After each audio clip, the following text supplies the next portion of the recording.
Hey, what's up, everyone? I hope all is doing well. Hope all is doing well. By the way, here's the music if you guys are interested in learning, not learning, listening to it a bit more.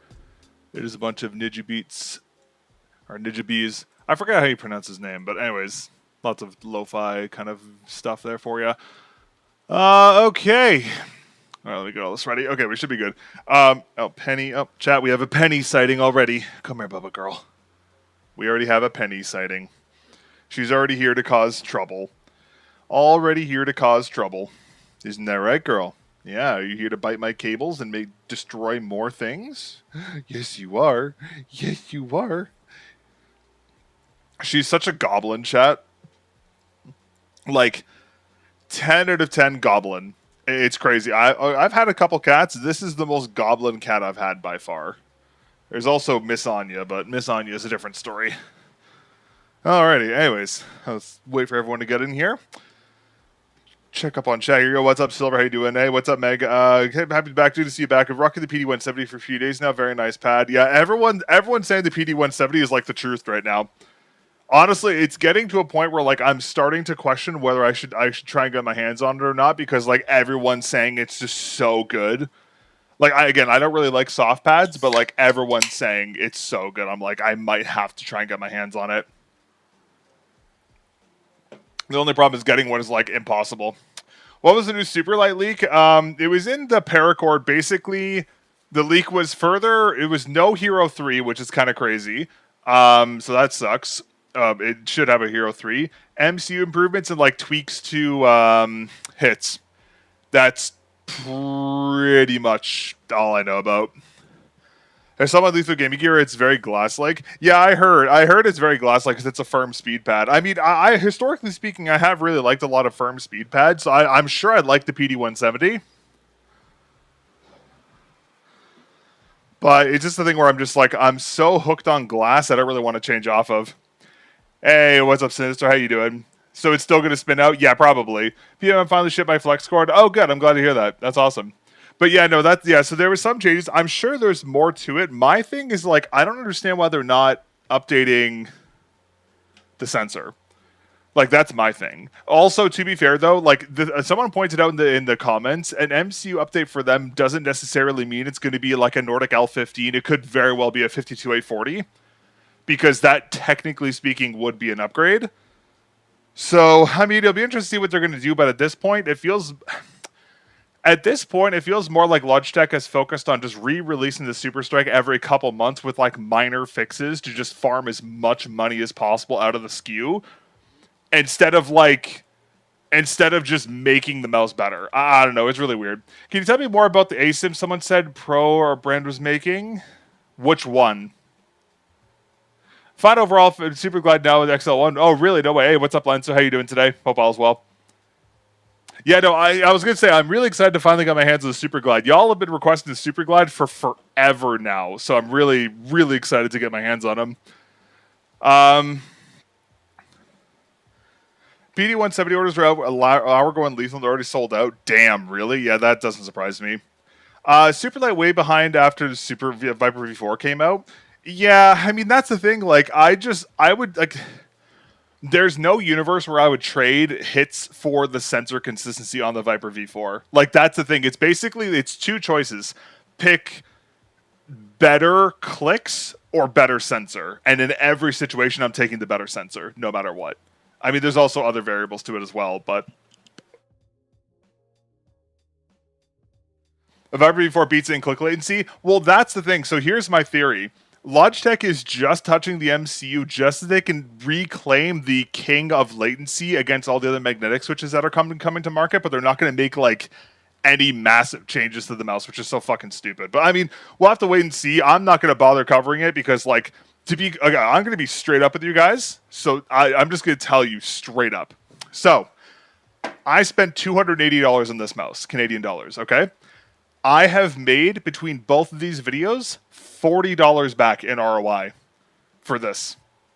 Like, there is just no point for me to even talk about the new one. Like, what's the point? I'm not going to make my money. The only way you're going to make your money back talking about a Logitech product is if you just glaze the fuck out of it. Because if you glaze the fuck out of it, you're going to get a bunch of views, right? But because I was very critical of the mouse, justifiably so, I made like literal pennies off this video. So like there's no point in me even trying the new one. Like there's just no point. But yeah, I had the V4 for about 5 months. Play with it. Tell you guys some. I have the V4 for about 5 months to still play with it. To tell you guys, I bought so much mice. Damn it, you're still You're still on my my V4, eh? No way, Sinister. Okay, I can actually back him up here. Low key, that's probably the longest I've seen Sinister stay on one mouse for. I'm not gonna lie. Doing great stuff back home from hanging out with a couple friends over their house, playing a ton of Castle Crashers. Hey, nice. This sounds fun. Still OP1AK V2. I mean, hey, OP1AK V2 is a very solid mouse. To be fair. To be fair, by the way, not an ad, by the way, but this Zevia this Dr. Pepper Zevia shit's actually kind of gas. But like, you have to like the taste of stevia, you know? What about how you're doing? I'm doing good. I'm kind of chilling. It's been kind of sucky with like family stuff lately, but I mean, like, to talk about it briefly, like, my dad's been fighting like stage 4 cancer since like last September.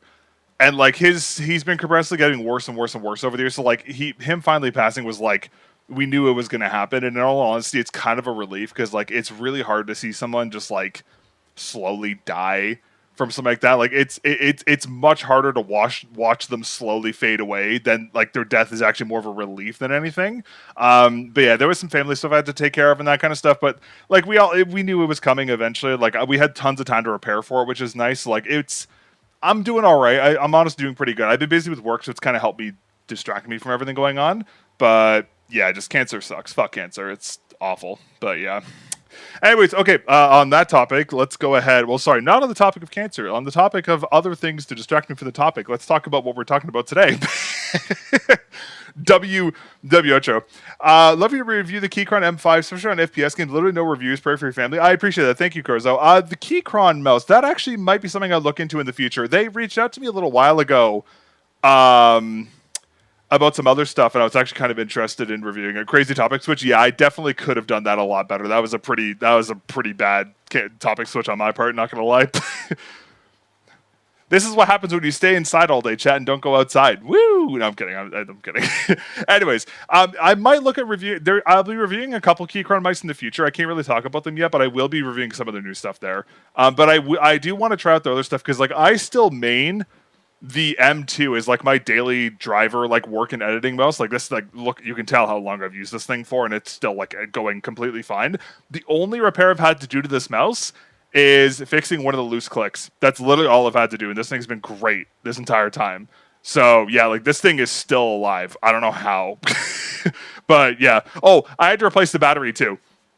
But like those are super easy repairs, so it's not that big of a deal. But anyways, yeah. But I'll look at potentially covering the 5 at some point. There's some new mice coming from them I want to check out first, but I'll look at it at some point in the future. But yeah, anyways, okay. Sorry, recircling back to topic at hand. So big thanks to Pulsar for sending over the SUPERGLIDE V3 Type S, much appreciated. They also sent over the X2N.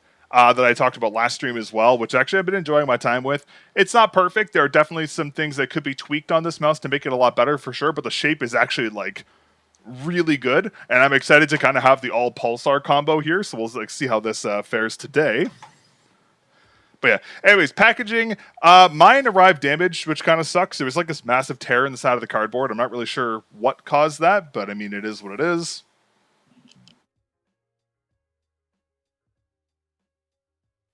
And then in terms of sizing, so it's a 490 by 420, so pretty standard stuff there. And then this is apparently the speed version, but I've heard a lot of people say that this is super controlled.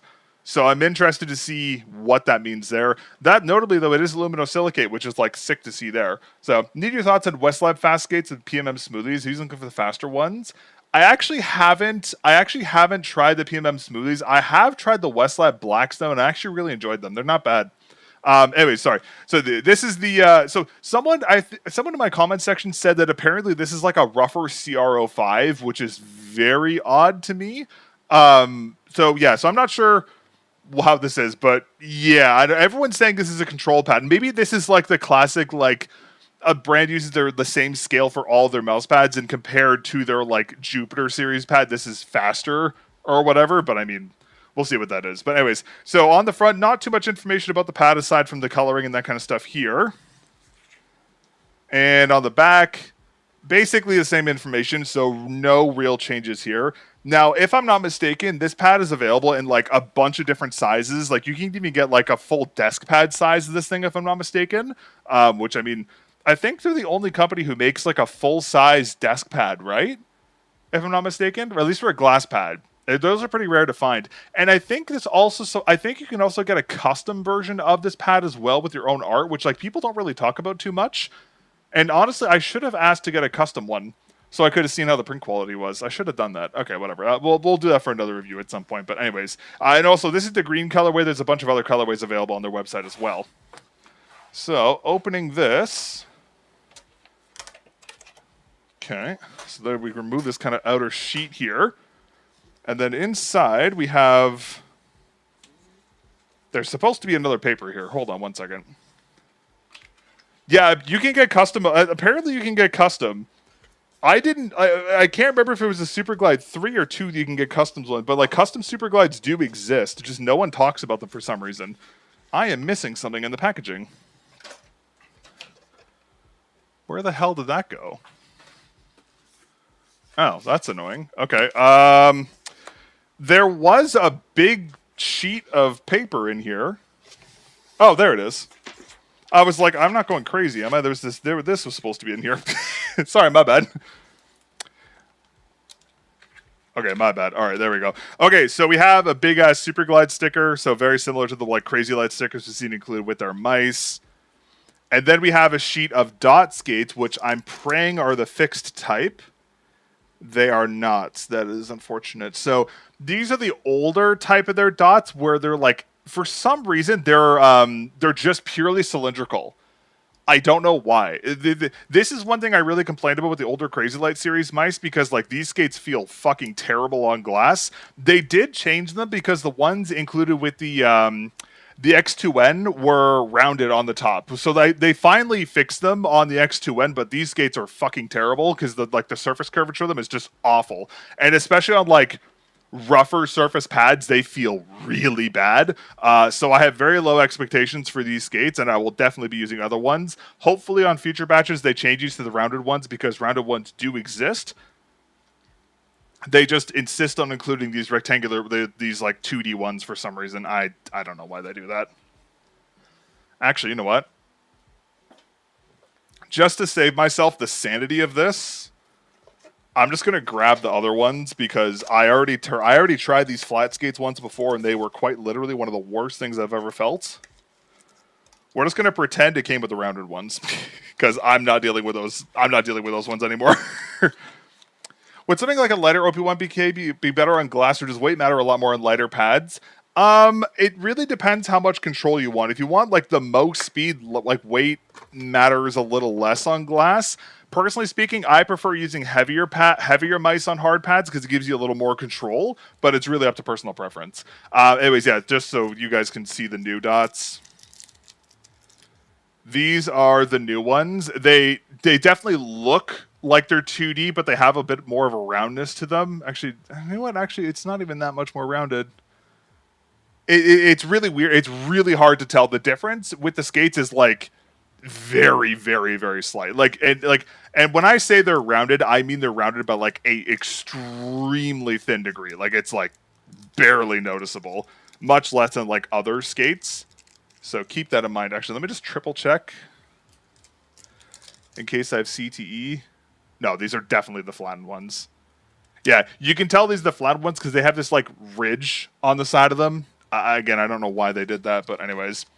A Viper V4 with U9 skate CR5 pads and control glass combo. Ooh, that sounds like a good combo, actually, not going to lie. I still got to get my hands in the CR5 at some point. I mean, hey, with Wallhack teasing a mouse and keyboard, maybe it'll be sooner rather than later. Okay, so dot skates are a bit of a disappointment out of the box, but that's okay. Now, this is one thing I did want to highlight, because a lot of brands don't include like an info sheet with their hard pads, but this is actually really nice to see. So it has a bunch of information on here, but most notably it tells you do not use with glass mouse skates. You'd be surprised that you have to tell people to do this, but this is still a common issue. So it has a bunch of stuff about like if the pad breaks, that's kind of nice to see. Support information there. And then on the back, we have information on before using the mouse pad, cleaning it, removing the setting it up on that back there, and then also a guide on how to install the UHWMP skates, which is really nice to see. A lot of brands don't include this, and also includes cleaning methods, which is actually sick. So this is actually awesome. Now, a lot of brands will include this on like their website, but including it with like a piece of paper in the mouse is actually a really nice attention to detail. Like other brands will have it in their support page on some random link or some bullshit, but like this is a much nicer way of doing it. So I actually quite like this. I wish other brands did this as well, but this is something very nice to see here, which I'm actually quite happy they included here. But regardless, I'll put that off to the side. Okay, and then clipping out the back of this, we can remove this inner insert here, as if there wasn't enough protective foam around this thing. Revealing more foam. No, I'm kidding. So the foam typing here is a much like thicker, tougher typing, but I actually don't mind this one. It's definitely not as aerated as like the foam used with like other hard pads, but it's actually not too bad. And it should provide the pad. It should protect the pad like adequately enough. Personally speaking, I like to see a little bit more aerated pad around the side for like impact resistance and stuff. But like this will be fine. I'd be surprised if anything was to get damaged during shipping. Now, is it as good as like a hard case like what the Yaku comes in? Obviously not. But this is fine by all means. I'm not trying to go off topic. We were talking about reviewing the Apex. So I was going to review it, and then everything happened with my family, and then I told Tech to kind of... Basically, I just told Tech to take it for now. I might revisit it in the future, but I might have to skip it just because the timing of everything was kind of shit, because I was supposed to review it, and then they were supposed to launch this week, but, like, I don't have the unit in time. So, unfortunately, I'm probably going to end up skipping it just because...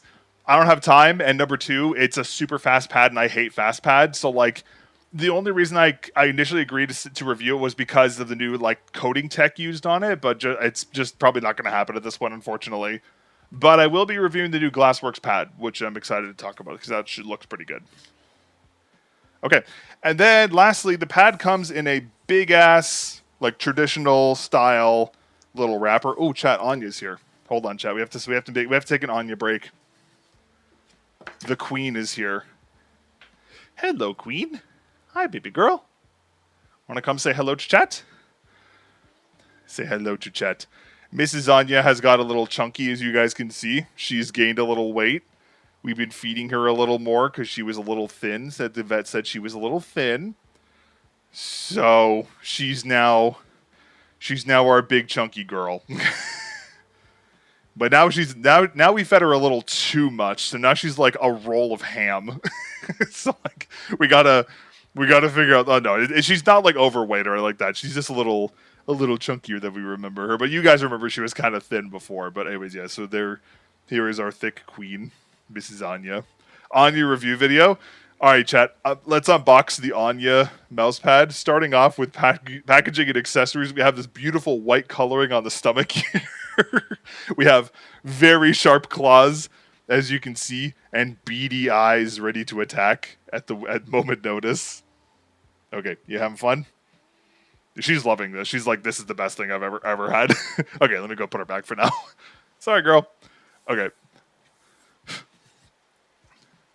Scratch the Anya review. Okay, back to this. Sorry. Okay, so the pad has like a big plastic wrapper around it, very similar to the wrappers we found on other hard pads. And underneath it, we have the pad itself, which is in this very nice green color. I actually really like this coloring. And it kind of has like a lime green border around the edges, which is kind of a cool little attention to detail. Normally these edges are like clean, but they added kind of a coloring to them, which I actually like, because it kind of adds a little contrast to the pad. And on the bottom here, we have the full base. Oop, that would have been bad.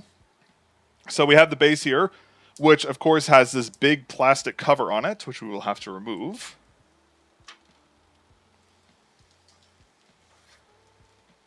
Now my hands are statically charged, and I'm scared to touch anything else.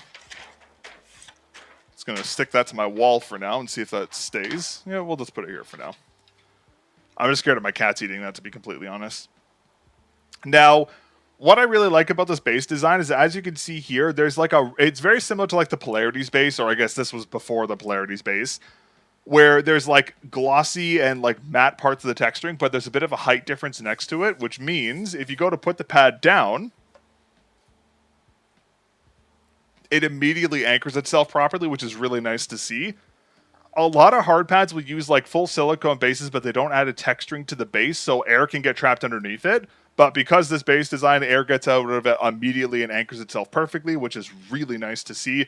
It kind of blows my mind how many hard pads like still don't use proper base typings. Like that's one downside to the Yeku. Like the Yeku's a great pad, but it uses a terrible base. Okay, not a terrible base, but like a non-textured base in 2026 is kind of crazy. I think we can all agree to that. Okay, now in terms of feel, there's actually not a lot of, like, I don't actually feel a lot of texture to this immediately, but if you put your fingernail on it, you feel a lot more. But it's actually, like, quite smooth to the touch, which is a little odd. Let's see if we can get a good look at the surfacing here. I'm not sure if you guys can see that.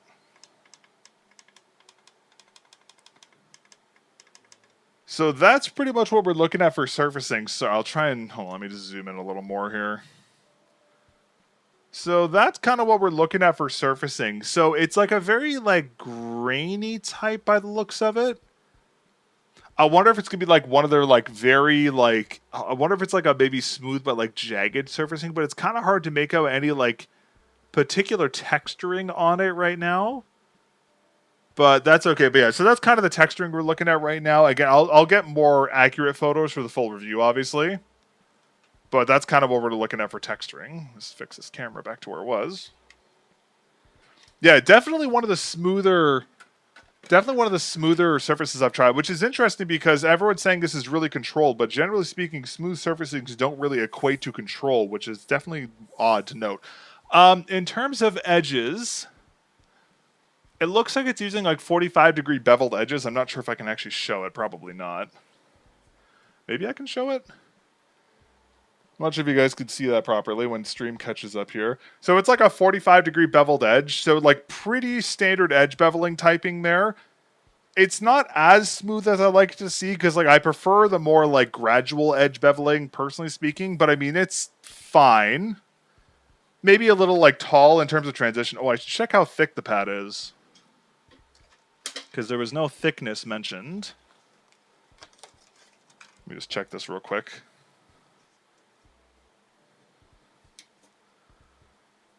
It is measuring in at around 3 millimeters. So probably 2 millimeter glass, 1 millimeter base, if I had to guess. And so it's going to be like a thicker typing, which is fine by all means. I don't really mind that. I actually prefer the thicker type over the thinner type, considering Razer Atlas. But yeah, it does give it good like structural rigidity, so it doesn't like warp, or it doesn't really have like a warpy feeling when you pick it up, which is nice. So that's a plus there. Yeah, edges are fine. I think maybe the transition from like the desktop to the pad might be a little rough just because the edge beveling's a little aggressive. But yeah, it's like a very, very slight beveling. But that's a pretty minimal nitpick in all honesty. Okay, let me go ahead and grab my mouse. Let's try some skates on this. Let's try our good old Jades first, because those are going to be the easiest to install.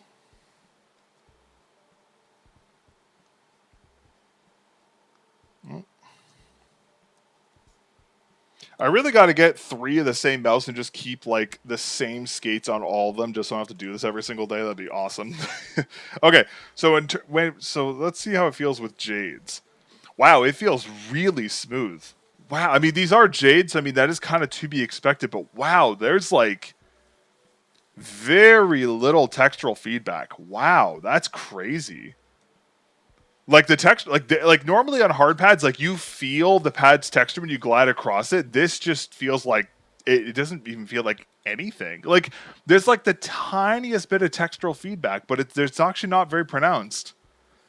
But then if you push into it, it does become a little more controlled, maybe? Okay, yeah, so if you put pressure on your mouse, it does become a little more controlled. Not to the same degree as like the Polarity or the Yeku, but it does have like a tiny bit of grittiness to the surfacing. Very interesting. And then, so this kind of, I mean, this is unweighted glide, so take this with a grain of salt. So it looks really fast from this, but then I mean, like, this is with Jade skates too. Like, it actually has a decent degree of stopping power, which is, like, generally speaking, on a hard pad, Jades are a little slippery, but these are actually, like, quite controllable. Very interesting. Is it a good kind of feedback or bad feedback? It's almost like, how do I explain this? When I move it, I expect there to be feedback, but there isn't. So it's kind of giving me like a disjointed feeling because like I'm expecting to feel something. To be fair, I'm coming from the Yeku, which is like the most textured hard pad I've ever used. So like it may just be like the shock of going back to a more normal surfacing, but it actually feels quite nice. You know what it's giving? It's giving the polarity surfacing where like the polarity you don't really notice you're using it because it's kind of natural in its feel. It's giving that but altered, if that makes sense. Because like some hard pads you definitely like you know you're using, like you can feel the pad when you glide across it. This one you don't really feel that, which is actually quite surprising. Interesting. It's legitimately slower than the PDR 170. Both pads side by side and testing it out. Really? It's slower than the PD 170. Wow. Okay. Interesting. That's actually kind of crazy. Yeah, I was gonna say for PTFE dots, like this is a lot more controlled than I expected. Because like it's very rare with PTFE dots I'm able just to like stop relatively easily.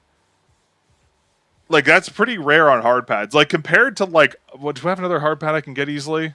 Hold on. Like compared to, like here, let me just use this for example.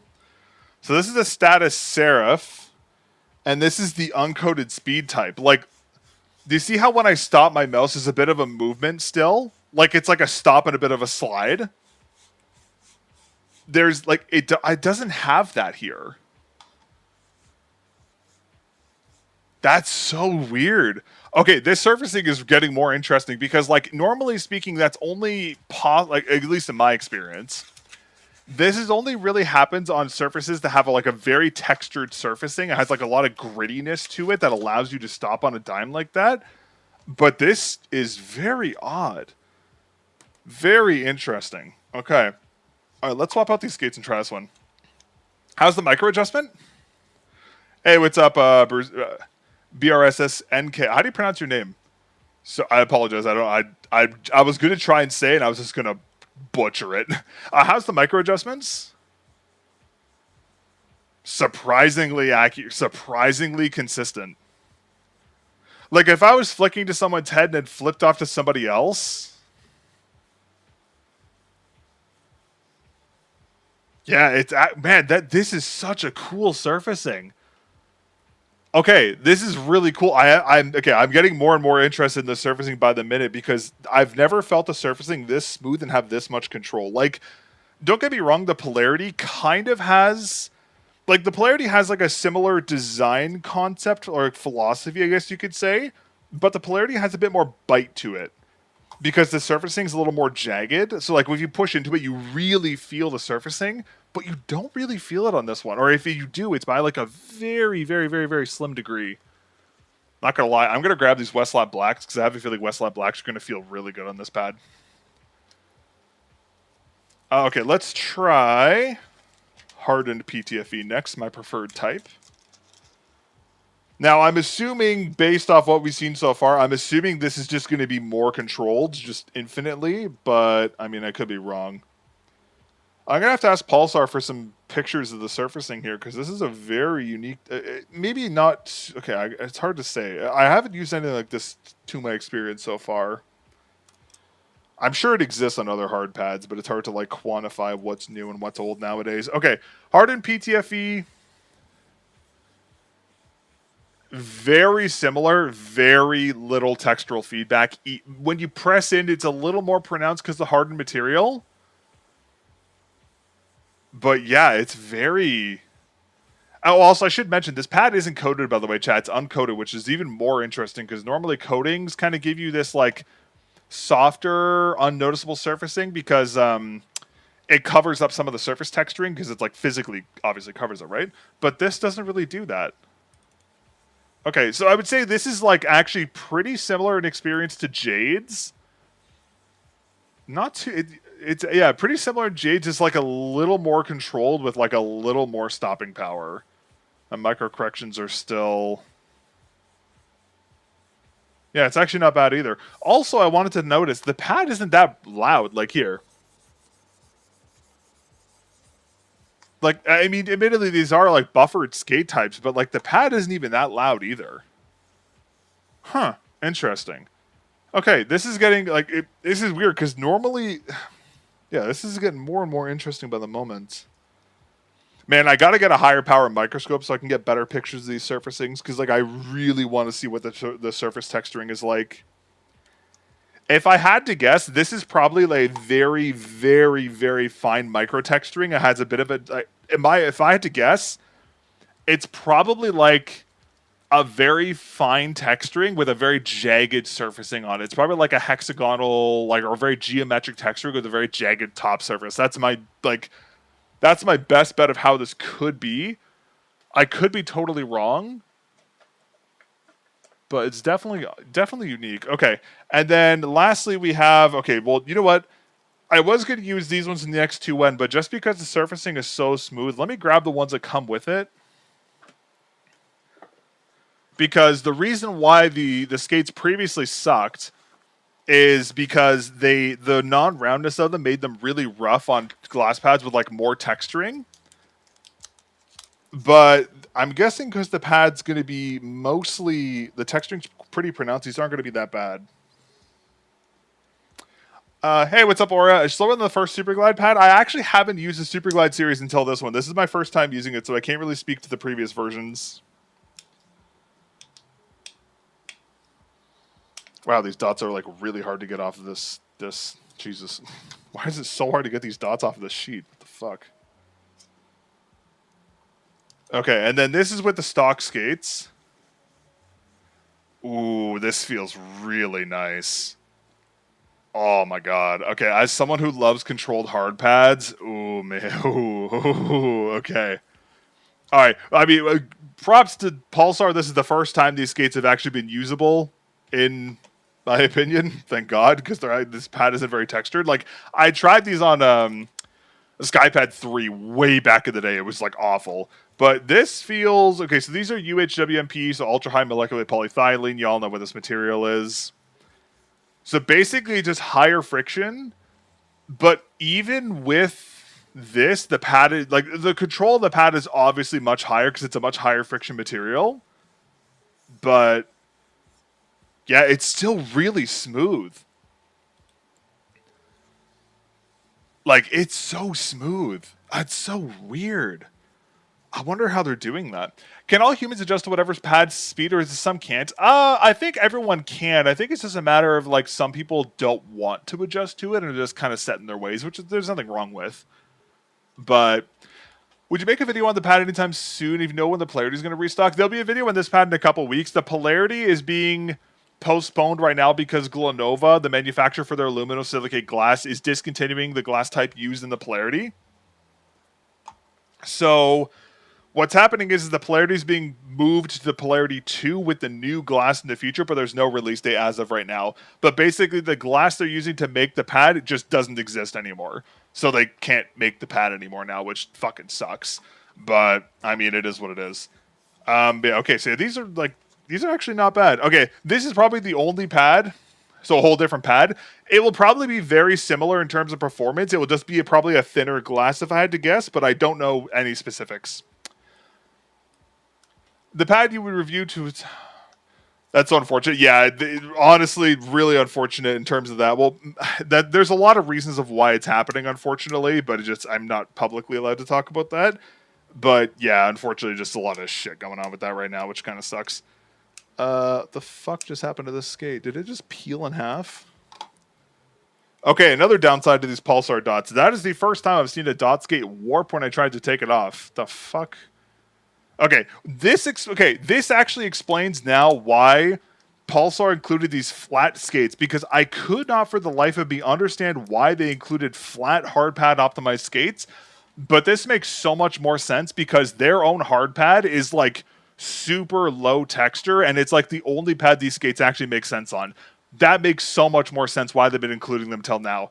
But thank God the new ones are rounded, so that fixes that issue entirely. Thank God. But okay, that's good to know. Still in the Purple Empress V1 had since the beginning of 2024. 1 gigabits pad is a solid upgrade. That's the beauty of glass, because realistically speaking, nowadays, the only real improvements you're going to get from upgrading hard pad is going to be thickness and like coating durability. That's going to be like the primary improvements. But like if you have a glass pad that you really like, you can use it forever, essentially. But it's easy to fall into like the FOMO of trying new glass pads all the time. I'm guilty of that. But like I have a Padsmith Dark Chaos. I love that pad. It's one of my favorite hard pads of all time, and like I would happily use it to this day if I didn't have access to so many other hard pads. Because I like that's a very, very, very good pad. Yeah. Okay. And also just for shits and giggles, these are Westlab Blacks, which are much faster than the included UHWMPE skates, but it still maintains that like low friction and like the low textural feedback and like the more controllable feel. That's actually quite interesting. Why did my music stop? How dare you? There we go. Okay. I want a control type glass pad. Isn't straight up mud like CR5. Waited for a long time for polarity. We're doing something. Let me think of what's good right now. The problem is right now is there's so many glass pads. It's honestly kind of hard to pick. I mean, if you want something a little more controlled, maybe keep an eye out for the next Glassworks release, because the next Glassworks release is supposed to be a little more on the control side of the spectrum, if I'm not mistaken. So maybe keep an eye out for that. You could try the Cygear Yeku. That's a very textured, like, balanced control pad. That's really good. I mean, this would also be a solid option just based on how it feels right now. It actually feels very controllable, unlike how it's advertised. Hold on, I just need to grab a specific dot skate out of here. 1 second, chat. But yeah, there's a lot of options right now. It's like that's one thing. Like a couple of years ago, there was only a couple brands making glass pads, so it was like it was a smaller selection. And nowadays, every one of their grandmothers making a hard pad, so there's just so many out there now. But out of all the glass pads, whatever you do, please do not buy the Razer Atlas. That pad is ass. That pad is horrible. Do not buy the Atlas. It is abysmal. Hey, what's up, Klaus? Better than the Polarity? That's tricky. I wouldn't say necessarily better than the Polarity, but definitely closer in performance than I thought. I'm SP4 right now, but I'm aware it's quite fast. Yeah, the SP04 is going to be on the faster side of the spectrum for sure. Any glass pad don't need an arm sleeve. Never tried one, but I feel like arm would just stick to the pad. Yeah, so that's one big benefit to more modern hard pad types as well, is going to be skin stick. I forgot to mention that earlier. Pads like the Glassworks Polarity are like basically skin stick immune. Okay, not immune, but they're much more resistant to that. Older style hard pads are a little more prone to issues from that, but it's pretty... I mean, regardless, my rule of thumb is that no matter how like optimized a surface is with like a coating or something like that, I always wear an arm sleeve just for the consistent frictions. But I mean, if you want like an arm sleeveless experience, there's like a couple pads in the market that'll give you that now. Man, I just bought the Polarity XL. Now I can wait to buy this one too. Will it ever stop? I will say this feels a lot more controlled than the Polarity. Actually, but just for shits and giggles, let me grab my Polarity. I just see how they stack up. Chat, do not put glass pads on top of other glass pads. It's a terrible idea. Don't do what I do. I'm an idiot, all right? Okay, oh man, I need to clean this thing. Holy shit. Okay, so... yeah, so the edge beveling of the Polarity is definitely better, for sure, because it's a much more gradual edge. So, I mean, I much prefer that, but I mean, that's a pretty minimal nitpick. Wow, these actually feel really similar. This definitely has more textural feedback.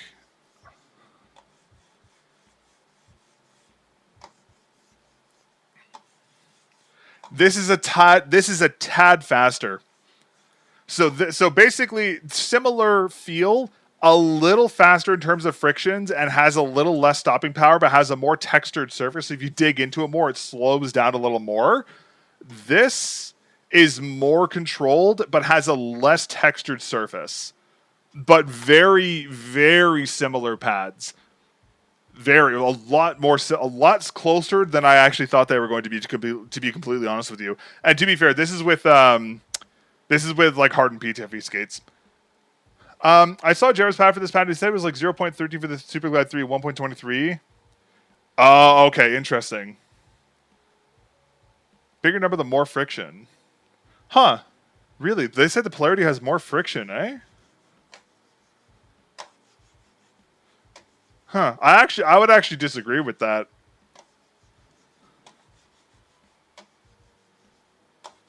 Yeah, this is definitely faster, and this is with like super controlled skates.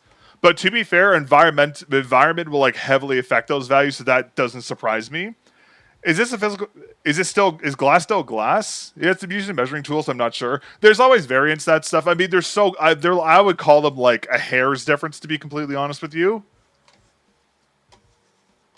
But I will say they do have a similar feel for sure. That's really surprising. Okay, so it's basically like, I guess, chat. What was the release of the SUPERGLIDE? What came first between the polarity and the SUPERGLIDE? Do you guys know? Because the SUPERGLIDE series has been around for a long time. Like, Pulsar was one of the first, like, bigger brands to really try and make a hard pad, if I'm not mistaken.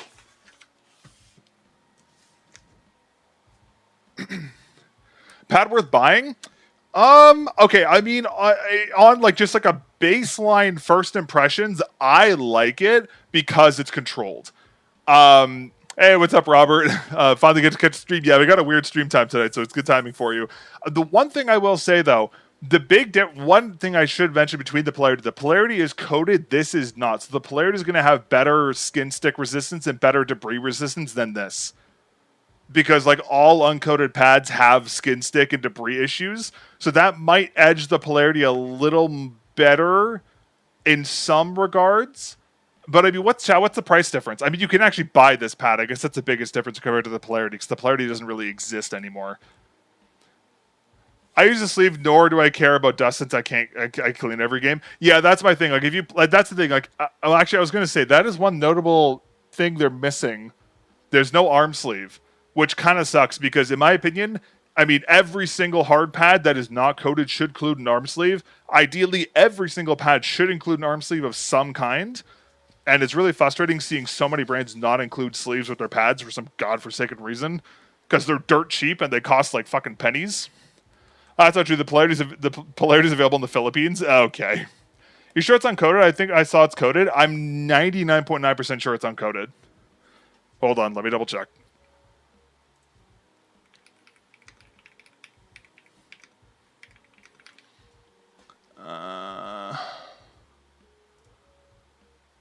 Is Pulsar's website going to work today? SUPERGLIDE glass pads. SUPERGLIDE 3. Dimension specifications. Surface, aluminum silicate. Yeah,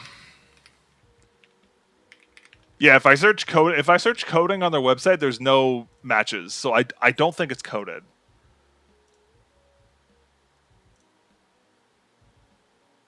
Yeah, because if it was coded, they would say it was, right? I could have sworn I saw somewhere that said it was uncoded too.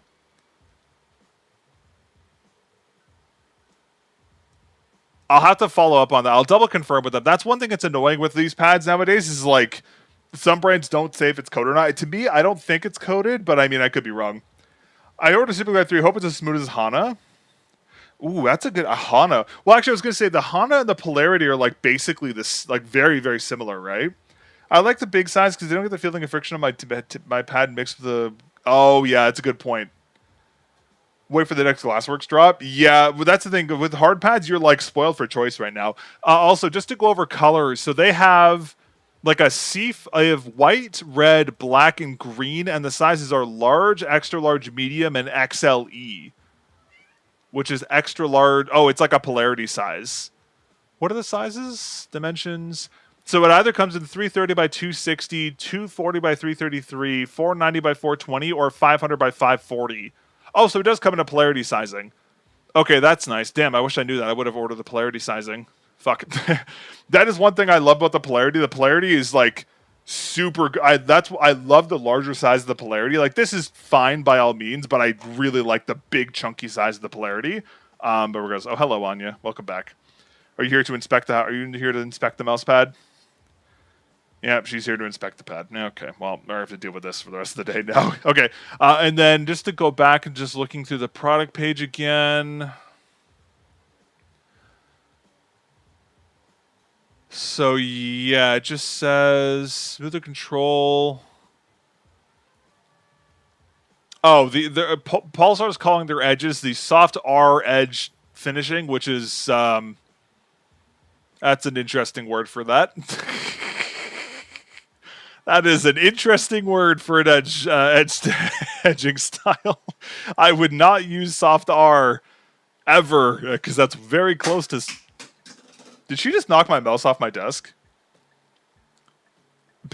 Anya, why would you do that? Chad, did she just knock my mouse off my desk? Anya, how dare you? Did you? Oh my god. This fat ass. My rich player is unavailable or cost more than €250 with shipping, which is absolutely inhumane. Yeah, that checks out. Anyone here mad enough to use glass for tac FPS or static like me? I do that. I play Cassidy and like a bunch of other like static heroes in Overwatch on glass, no problem. I used to use it for Valorant too back in the day. Before that game went to garbage. Oh, hello, Penny. Hi. Oh, sorry, Anya. Okay, Anya. I know you just want to steal the show, but come on, girl. Come on. I got stuff to do. Come on. Hi. To be fair, Valorant on a hard pad is like low-key a cheat code because you can just play like super like low sense and just have like still have a fast glide, which is like low-key very good. But yeah, okay. That's pretty much everything. Oh, did she break the click? The mouse is okay.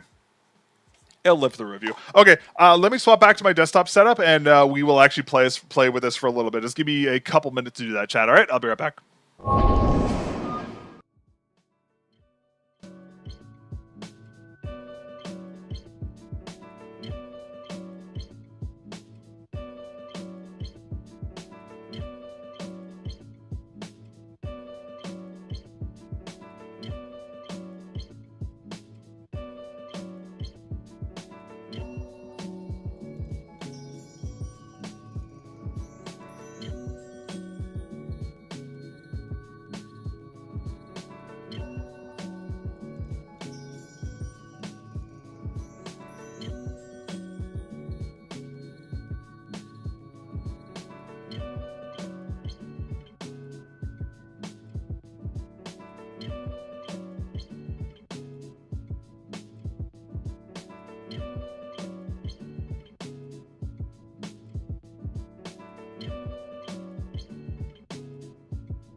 Let's get a set. Theory should be good for fast markers, which gain no stability through practice. I tried CS2 with glass, not my thing. Ended up defaulting back to my Saturn Pro. Yeah, that's one thing. Like hard pads are difficult to use for some gaming game types, but specifically TAC FPS, like it takes a lot of time. But once you get used to glass, you just can't go back to fabric. It's just such a different experience. You just can't go back. But on the Beast, yeah, man, I haven't heard about the Beast in a long time. Beast was actually a pretty decent pad. I actually remember the Beast being all right. It was definitely too fast for my old ass, but I remember the Beast being pretty solid.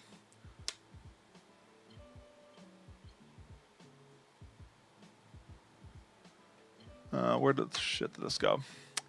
I have like 3.5k hours into Kovacs. Jeez, damn, that's crazy. You're above me. I think I'm under 1,000 hours in Kovacs still. Let me just check. To be fair, I don't play nearly as much as I used to, so that definitely is a factor there. How many hours do I have in Kovacs? Oh, 950. So I'm there. I used to play way more, not as much anymore.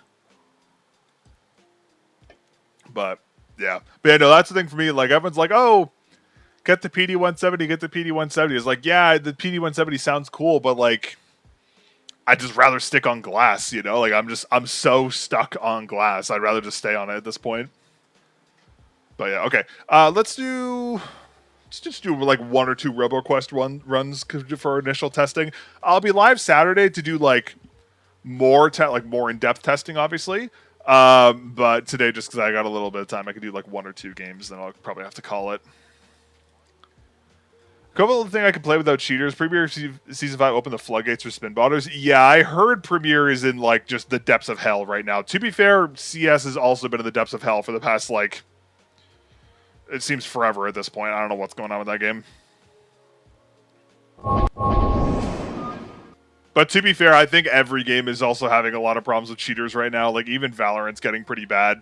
Preferred the PD170. I bought the SUPERGLIDE3. It's a bit pointless if I can get faster speed with the PD170. That's fair. The one thing with PD170 is just the one thing with the PD170 is it's a fabric pad, so it's going to have the same durability issues as like other fabric pads. That's like the one thing that kind of turns me off of it, because like the entire point of getting a glass pad is just like you don't have to think about it ever again. You have to worry about durability and that kind of stuff. That's like the big thing for me. PD170 slowed down a bit for me. Top half of the pad is slower than the bottom half. Yeah, see, that's the thing. I'm just like, yeah, okay, cool. The pad sounds great, but like, how consistent is it in the long term? That's the thing. Like, don't get me wrong. There was a lot of fabric pads I really enjoyed. Saturn Pro I really liked. I really liked the hold on 1 second here. I just want to read this. Like the what was it? Yeah, Saturn Pro I really liked. The X-Ray pad, Origin Pro. Like, there's a lot of fabric pads I really like, but just the glass consistency is just too good. It's hard to go back to it.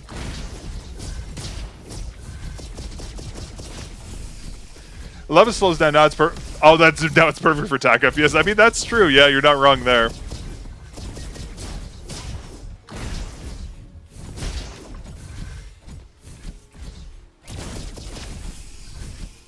Oh, did I miss a guy back here? I did. What did I miss? Oh. Hey, what's up? Hey, what's up, Narod? This game is called RoboQuest. Yeah, it's really... RoboQuest is so good. Except this character. This character can go burn in hell.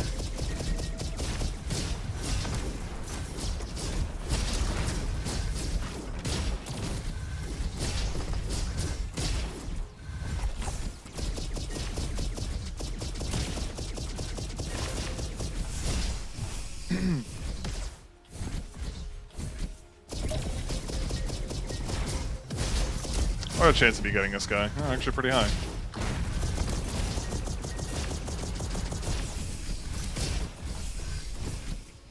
I also watched the PD170 3 times. Already slowed down evenly. Okay, good to know. Is the PD170 coated, or is it just like a unique fabric weave? What's best about glass? That you can change how it feels with the skates. That is also very true. Yeah, that is a very good point. That seems very good, actually. Yeah, that's one, because like you can kind of do that with some fabric pad skates, but it's like on fabric pads with some skate types, which is pretty few and far in between of what you can actually do. But yeah, in glass, you can like, I guess like glass is a little more tunable in terms of like what you want it to be, you know? Which, I mean, to be fair, is something I think a lot of people don't really consider when it comes to hard pads and that kind of stuff.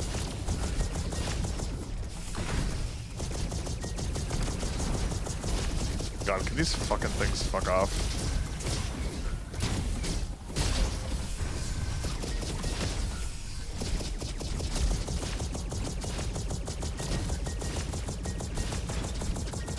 Also, chat, if you guys haven't played this game, this is the hardest character in the game, by the way, just letting you know. Not coated like Giga Smooth fabric. Ah, okay, I understand. So it's probably like some like proprietary fabric blend or something like that then. Chat, man, what's the last fabric pad I used? It was probably like an X-ray pad. Because I remember I swapped to glass like while I was working for X-ray pad. That's kind of when I stopped using fabric pads, because I got so sick and tired of like swapping pads every couple weeks. I was just like, I'm just gonna use glass when I'm not recording stuff. Outside of testing stuff, obviously, but you know.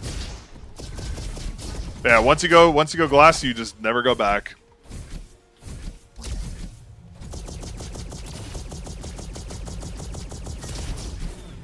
gotta change this real quick. I like a SUPERGLIDE V3. Surprised it didn't have a gritty texture considering its speed. It's an interesting pad. Yeah, it really is. Like, I've used a lot of glass pads, and the only glass pads I've really felt that have this degree of speed to them are like very textured pads. Or they have like coatings or like unique surfacings that kind of make them a little more controlled, but this one's like a very smooth, like fine grit typing, which actually feels really nice. Like, I remember a lot of people told me, like, a lot of people said before the SUPERGLIDE is basically like a very controlled hard pad, and I didn't really believe people at first because I was kind of confused because it kind of counteracted the marketing. But honestly, I actually quite like the feel of this pad. It's a lot better than I expected by a significant margin. I think the big factor is going to be skate degree. Are you not with X-ray pad now? No, I haven't been working for them since like January.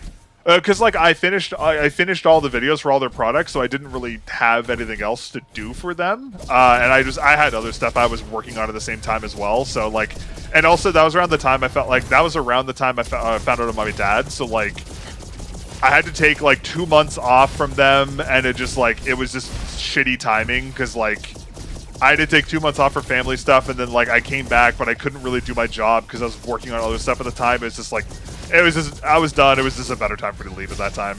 So yeah. Could be interesting to see how it compares to the Wraith Cosmic Glass, my slowest glass pad. That is a pad I haven't heard about in a very long time. Do I buy the SUPERGLIDE to complete the trilogy? I mean, if you want like a very like fine texture hard pad where that's like a little more on the control side, why not? Let's just take this. We need some really good rolls. Actually, very good right there. I don't need that. Okay, we need some good rolls here. It's kind of shitty rolls. Okay, shock damage I'll take, that's fine. Can't take that. I'll take that as well for bosses. Yeah, honestly, I'm pleasantly surprised with this. I'm surprised no one talks about this pad more, to be honest with you. Because, like, that's what kind of made me a little, not, like, questionable, but was, like, a little weird about this pad, is that not a lot of people really talked about it. Because, like, I was trying to find information on it, and there really wasn't a lot of info on it, which is kind of, like, made me think a little off. My condolences for your father. Love your extra pad vids. I appreciate that. Thank you. Yeah, I mean, yeah, it sucks I didn't have, like, more stuff. I mean, like, at least I was able to finish all my stuff before I left, but, yeah, I had a lot of stuff going on at once. But actually, I was going to say, they reached out to me a couple days ago. I think I'm going to be checking out their glass pad at some point as well, because apparently there's going to be a restock of the Node, because they're, like, if you guys didn't know, they made a glass pad. It's called the Node, or the NOD, or whatever the hell they call it. Apparently it's a constant production pad, so I'm probably going to be reviewing a future batch of that at some point. I'm just not sure when. But I'm excited for that, too, because when I worked at X-Ray Pad, I told them, I was like, oh, we should, like, make a glass pad at some point. But at the time, they weren't really looking into it, but I guess they found a partner to do it, which is sick, so I'm actually kind of excited to see how their glass pad performs. I've heard really good things about it, so hope it's good. Yeah, that'll be a video for another time, though.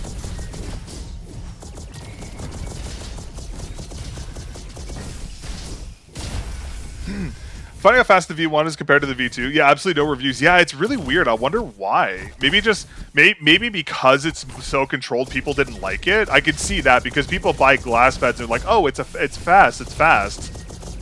I mean, like, yeah, this is like fast compared to like a traditional pad, but it's not gonna be like, it's not gonna be as fast as like what you necessarily expect it to be. It's not like a beast or anything like that for sure. Well, I'm glad they were finally able to send one over. I'm glad I got a chance to try it because I honestly would have kind of hated to not know about this pad. I'm not gonna lie. Yeah, I never used the previous iterations of the SUPERGLIDE either, so I can't really speak to the historical aspects of the pad. I was kind of debating if I. Oh, that's bad. Please. Oh my god, I got it. That's a miracle. I was debating trying to buy the old ones just to see if I could compare them for the video, but I don't really want to spend like $120 on glass pads I'm not going to use.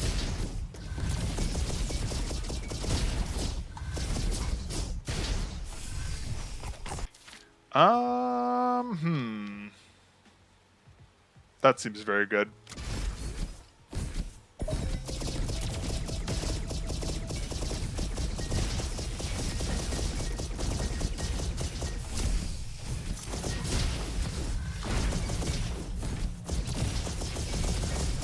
This run's actually going pretty good. Normally I just get like fucking trolled whenever I play a stupid character, but this run's actually not bad. The V2 was great. What was the performance profile of the V2? Was it like balanced or?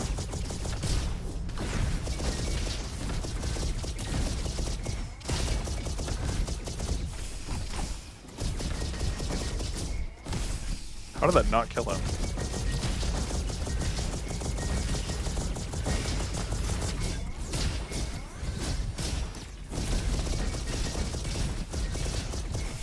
Next little texture pad is what I'm waiting for. I mean, hey, I was gonna say if you want a really textured pad that's maybe not as slow as this, but maybe more like the balance region, Psygear Yeku is really good. The Psygear Yeku is actually another very surprising pad that I actually really enjoyed. It's like without a doubt the most textured hard pad I've ever used, but the texturing is a bit of a double-edged sword in some regards, but it's very textured, like very textured. But it's like the opposite of this because the Yeku is a very like pronounced rough texturing. This is more of like a very like smooth, fine micro texturing, if that makes sense. But yeah, the Yeku is a pretty solid pad. I actually really enjoyed that pad. It's very, very, very good. Excited to see what they do next because for that being their first pad, the Yeku is very good. So I'm very excited to see what they do in the future. I'm so glad I killed that. That could have been very bad. Got to see a review. And I just literally I wrapped up the testing for it today, so it should be out in like a week or two. Hopefully a little sooner. But I did a bunch of like unboxing streams and testing streams with it, so if you want to learn more about it, you can go check those streams out. But yeah, the Yeku's definitely a cool one though. It's very, very cool. Not perfect, obviously, has some problems, but pretty cool pad. Hey, what's up? How you doing? It was luck. Hope all is well. Long time no see. Hope everything is well. I've been doing all right. Had some family shit, but you know, life goes on. It is what it is. Oh yeah, and I forgot to say all of my province is on fire right now. It's fucking sick. We've had the worst air quality in the world for 2 days now. It's been lit because there's like 130 out of control fires in our northern province. Woohoo! Love that. It's awesome. All right, man. Sorry to hear. Thank you for your kind words. I appreciate it. Honestly, like he's been fighting it since last October, so like we all knew it was gonna happen. It's obviously sad. Like I think the loss sucks, obviously, but it's kind of a relief at the same time because it's been for so long. Been like this for 2 days. Yeah, it's brutal. Shock with that is actually not a bad thing. Do you mind if I do a quick settings dive for the game? I just downloaded it. Oh yeah, sure. Literally, I just put everything on here. I just disable camera shake because I don't like it. I just changed my crosshair to like a pink dot. For controls, I just played 17 and leave everything else the same. I turn on auto reload, sprint is hold, crouch is hold, scope is hold, and then I just changed some of like the in-track keybinds to my left mouse button. Video, just cranked it, whatever, it's fine, doesn't really matter. Yeah, like pretty basic stuff in all honesty. It's a pretty lightweight game, so there's not really a lot to do in like terms of settings and stuff. But yeah, no, these fires are not getting any better. They're just getting worse and worse, and like we need rain so badly, but it's not supposed to rain for a while, so I don't know if this is going to get any better anytime soon. Probably not, which sucks, but I mean...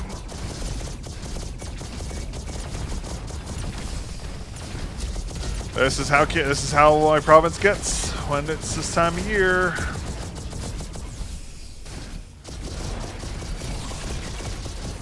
I really wish he stayed stunned for a little longer because I could have just, you know.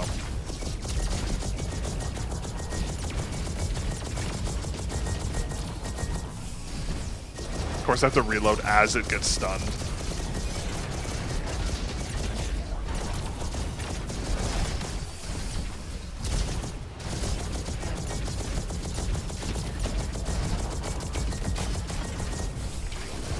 Okay, this is a little concerning because I've never seen this thing actually do this so many times, so I'm actually kind of worried about this now. Okay, all right, we're good. First thing I have to do is remove camera shake or motion blur. I don't know why it's always on by default. Yeah, I always turn that shit off. I don't know why brands leave that on by default. I guess it's like cinematic or whatever, but it always looks like shit. Okay, we need a good roll on this. I mean, the shock roll is actually the shock roll is kind of working right now. I might just stick with this with the shock roll. Take that. Don't care about that. What do we got here? We got cryo damage. I don't care about that per se. Actually, do I care about that? Actually, could be kind of good. Oh, I can't buy it anyways. No matter, it doesn't matter. Okay, well, I'm just gonna do the dumb thing and roll this. I just want to get a fire perk on it. Burned it. Oh, perfect. Hit scan fire perk. Perfect.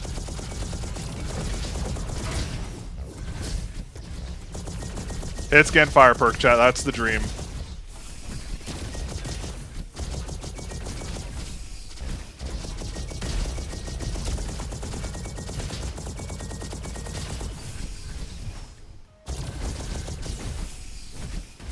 Could be your old mouse or just reassembling. There's a foam piece under the PCB. Is it important to keep it in or not? What can you describe a little bit more detail where it is? Is it like in the base shell somewhere, or is it in like a top shell? Generally speaking, if there's a piece of foam under a PCB, it's either there for like retention to keep it in place, or if it's like around a button or something, or it's there for like soundproofing or maybe to prevent like rattling or something. Generally speaking, I would like probably keep it in place unless you need to remove it. Like 99% of the time, if there's foam in something, it's there for a reason. OGM Pro V2 in the bottom shell under the scroll wheel area, so I assume it's sound. Okay, yeah, in that case, it's definitely sound. You can leave it in. I wouldn't remove it unless you like absolutely have to. I'm just trying to remember because I disassembled that mouse a long time ago. I just don't remember. I don't remember exactly what that was for. Older version of watching you turn out. Oh, the older version doesn't have it. Oh, okay, I see. Yeah, I was gonna say I don't remember foam being in that one. It's probably for audio. Maybe or it could also be to like prevent rattling. Is it in the top or bottom shell?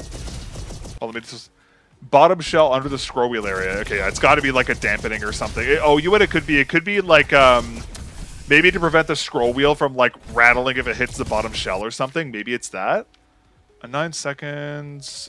Take that. Yeah, absolutely. Let's use that. Could be that. It could be a million. It could be a million things of what that's for.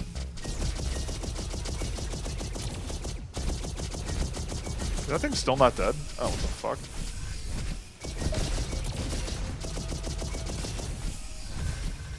Love your content. I appreciate it. Thank you so much. What the fuck is this guy doing here?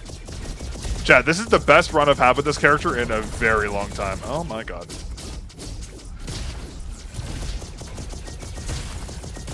Watch as it just throw it away like a fucking idiot. That would be very melon-coated, just to throw away a good run for no reason.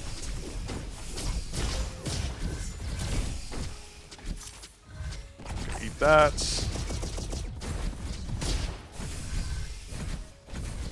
I was gonna say, Chad, should I try and get my hands on the Wise Owl Triana? Do you think it's worth trying? I heard people said it's good. No, fuck. Oh, that's awful.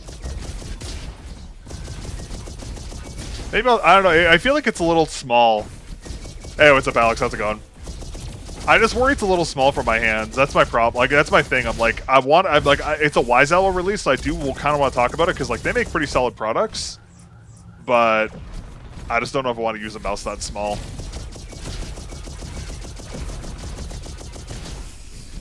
It looks dope. Whenever they do the material, it definitely looks interesting. FK Shape is a great release. Okay, maybe I'll look into it. I haven't talked to them in a while, but maybe I'll see if they're interested in sending one over.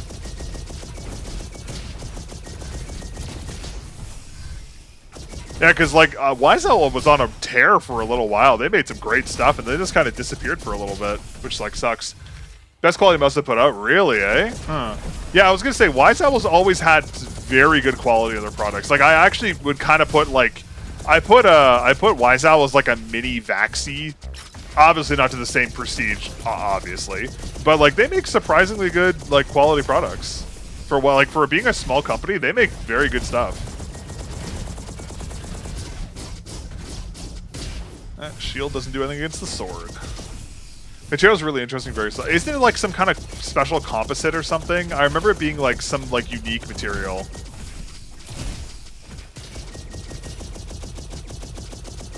Maybe I'll look into it. I will say I really want to cover the.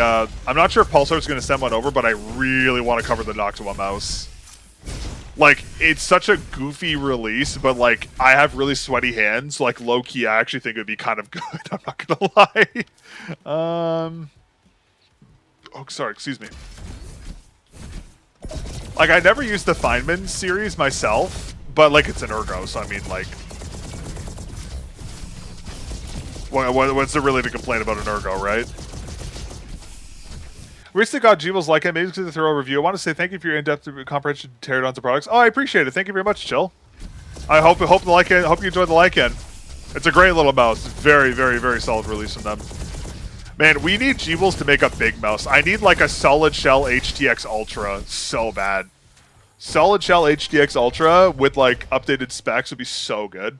Carbon diffused fiberglass material. I think it's the first material. Yeah, it sounds pretty unique. I wonder. It's probably the Advancer Factory. The Advancer Factory usually has those like really unique surfacing material types. Captain Mixed Slice. Do I want scissors? I might as well just take it. Do you know where you can get a solid scroll for the Pulsar X2A? It should be the same wheel as the X2, I think. I believe it's the same size, yes. So you should be able to use like pretty much any scroll wheel. I used first generation Pulsar X2 Mini before a decent upgrade. Okay, I see. Increasing cooldown by 3 seconds. These are both kind of terrible.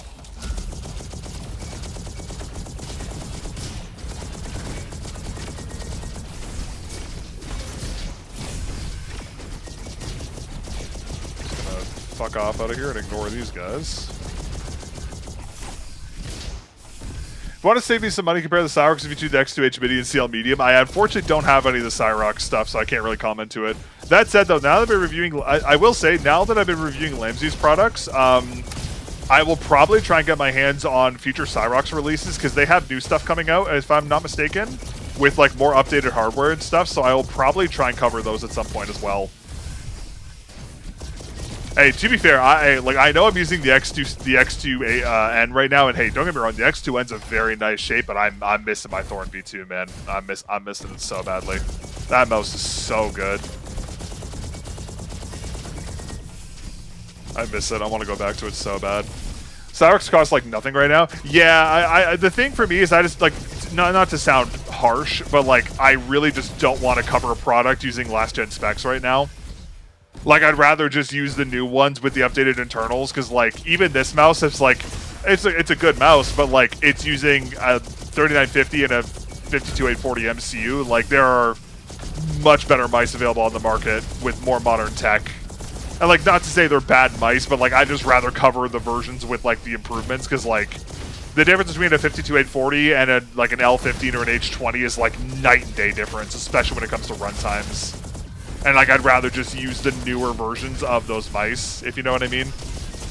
I mean, to be fair, I guess I could always get the old versions just to compare them, to see how they've changed on the inside and stuff, but I don't know, maybe, we'll see.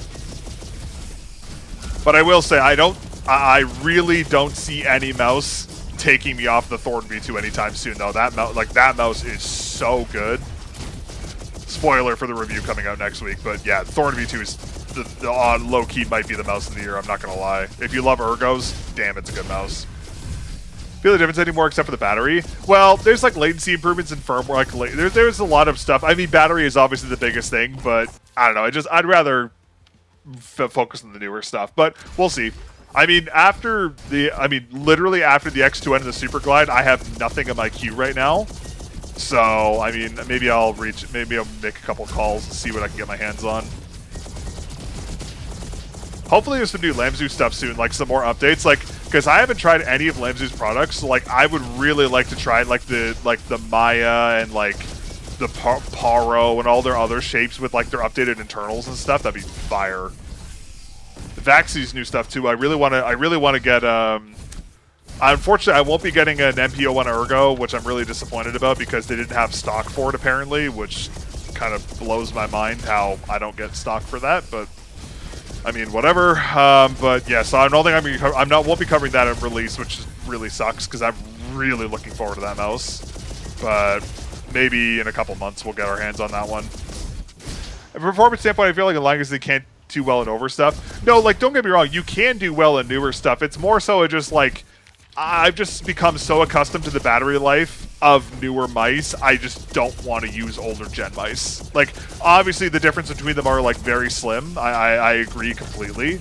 But like the battery life is just so good. It's just like, and also for me, because I really like using, I like using my mice wired. So having dual AK polling is really important for me, where like all 54 series mice are capped on 1K hertz. So that's another big factor for me, personally speaking. I know not a lot of people care about like wireless, wired polling, but for me it matters a lot. So that's another factor as well. But yeah, anyways, that's just my personal takes on it. But yeah, I mean, I'm a little unique because I still use mouse wired. I know a lot of people don't do that anymore, so I'm kind of weird with that. But like, again, not saying like, again, like the X2A is a great example. This is a very solid, like very, very, very solid shape. I like the mouse. I just wish it had more updated internals. Because like as of right now, because of the internals being a little out of spec, I'm not gonna main it, even though it's a great shape, you know? Which I know I sound like turbo r/mouse review elitism right now, but that's just how it is. You get used to the good things, chat. The wire though, you copying Matty OW? I've been using mice wire way before Matty was doing that shit. Well, to be fair, Matty uses wired on a fucking Logitech mouse, which doesn't even support 8K hertz polling. It's just I do it because wired connectivity is way more stable for polling rates. You get more out of it. Plus, you don't have the battery loss issues. So, like, I would rather use 8K hertz polling wired than wireless, because it's just better, in my opinion. Did some DIY stuff today. I was wrapping the scroll wheel with plumber's tape because the rubber was stretched and didn't fit properly with glue. Oh, God. I mean, hey, you gotta do what you gotta do, right? That's insanely good. Can I also buy this? I can buy cheese. This is great. And he fries all of us. I mean, yeah, that you're not wrong there. I mean, to be fair, Matty just plays aim trainers all days, which I respect. I wish I had time to do that. Hey, chat, you guys don't know the Melon lore of old Melon, who literally just played Kovacs all day and just grinded Splitgate for hours and hours and hours every single day. Old Melon, COVID Melon was a demon, chat. I was actually insane. Like, when I had nothing else to do and I just played video games all day, chat, y'all, I wish there was VODs of when I played, like, old tournaments and stuff, because, like, your boy fried. And then controllers came out and then the game died, but, yeah. Yeah, I miss the old days when I could actually grind Kovacs and shit. I kind of miss it, I'm not gonna lie.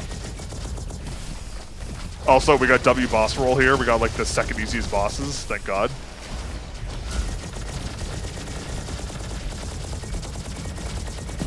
Oh my God, chat, we got rank 4. Let's go. Yeah, don't get me wrong. I would still say, for my age and how much I do, I think I still have good aim, but definitely could be better. Made mouse at that time. I used the Logitech G600, and then I updated to a Vaxi Outset AX, the wired version. Man, I used that mouse for so long. So long. That's why I love the Outset shape so much, just because, like, it was literally like the mouse I started my my peripheral journey with, I guess you could say. I remember I got a Vaxi PA Zygon with that wavy pad, and I got a Vaxi PA. Sorry, excuse me. Vaxi PA Zygon, and I got the Outset AX wired. That was like my first thing, and that thing was like 70 fucking grams. But man, that was a good mouse. I love that mouse. That's why I'm so sad Vaxi has like discontinued the Outset, because like I love the shape so much and just you can't get it anymore. Which is partially why I love the Thorn V2, because the Thorn V2 is basically a larger Vaxi Outset AX, which is sick. We should try static boost. Hey, what's up, RG? How's the pad? Honestly, surprisingly good. It's a lot more controlled than I thought it was going to be. It's like basically like how do I say this? It's like a slightly more controlled polarity, but with like a much finer texturing. Like, it's really smooth to the touch. It's very unique.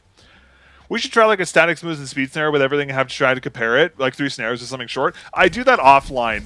That's usually part of my testing procedures. I usually do that offline because like I do my best to try and play at least a little bit of Kovacs every day when I'm reviewing stuff.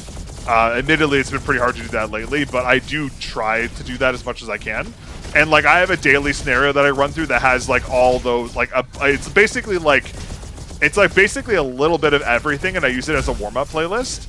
And I kind of use that as like a baseline for like performance when it comes to mouse pads and mice and that kind of stuff. Like, I don't talk about it too much in the reviews because like that stuff is really subjective to person to person, because like it really depends on physiology and like what's going to perform well for you and all that kind of stuff. But I just like, I test all that stuff mostly as more just like, okay, there's no oddities, or this pad doesn't like suck for like a particular thing, if that makes sense. But like, if you watch my my hard pad reviews, I always talk about like, oh, like this pad's good for dynamic and tracking, and this pad's good for static, and like this is why. Like, I usually talk about a lot of that stuff. I talk about it more when I do pad reviews than I do mice, because it matters more with that, I think. But yeah, I just don't really like talk about it as much, I guess you could say. Also, chat, this is the best run I've had this mode ever, by the way. Oh my god, I took so much damage from that. Holy fuck. Try usual way Silver Fox Gates, basically my setup. Oh, I'll try UWSs later. I actually don't even know where UWSs are. Probably not that interesting to watch. Yeah, it's just, there's a lot of factors that go into that, and like it really depends on your sensitivity, and that, like there's so many factors. Like that's the tricky thing about reviewing stuff, is like there's a fine line between too much detail and not enough detail, and it's really tricky to ride that line sometimes. If you're not that's also part of it. It's like if you're not a full-on nerd, it just, like people just don't care, you know. Like they hear, okay, good for static, good for Valorant. That's all they care about. But yeah.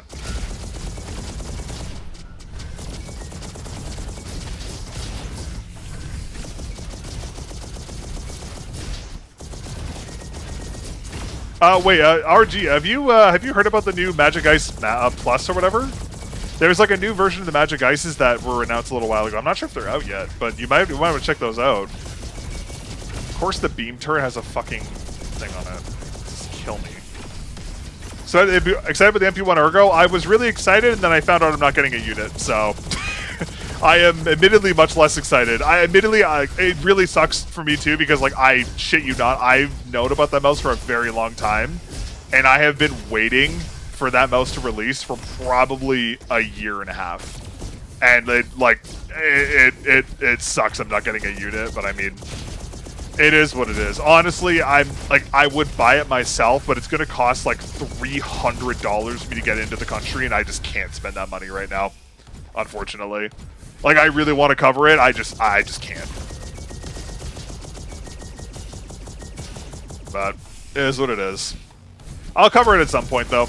I mean, admittedly, I'm not that bummed about it, because, like, I finally found my, like, Vaxi Outset AX alternatives. Like, it's not the end of the world, but, I mean, would have been nice to cover it, yeah, but it is what it is.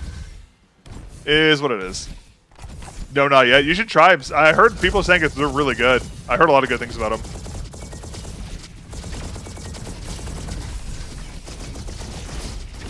I just, like, B-hop swung over that guy's head. That was kind of crazy, I'm not gonna lie.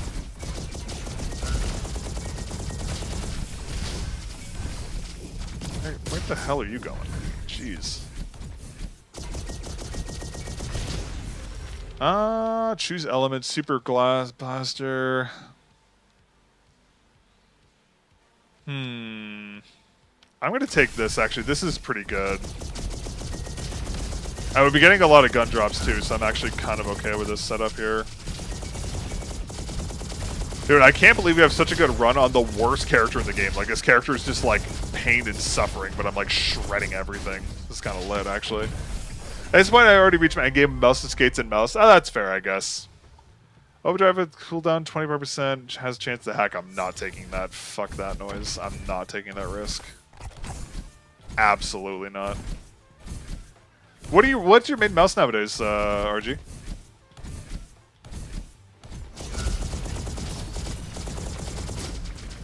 Oh, he didn't die. That's terrifying.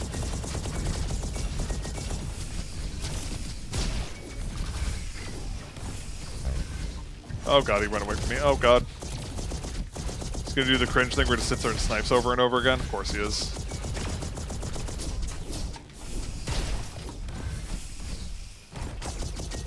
We need to make Mel famous so you can blackmail Pulsar's out into making shapes in different sizes. For real, nah. The reason why they don't do it is just because it's literally just like it's literally all just money. Like money, it costs a lot of money to retool manufacturing lines and stuff. So like, why would they make bigger sizes and bring back mice that haven't historically sold well when like they could just keep selling the stuff they have, right? Like, there's no point. Unfortunately, really want to see a comparison to MP1 and Thorn or Ergo V2. Got to do what you got to do. Yeah, I mean, like, it maybe if I have like a crazy good month with YouTube, I'd like might consider it buying it myself, but more likely, I asked them if it was like maybe keep me in mind for the second batch. So maybe like hopefully I'll get a second batch unit, but we'll have to wait and see. But the moment I get an opportunity to cover it, I absolutely will because I've been waiting for that mouse for so long. So.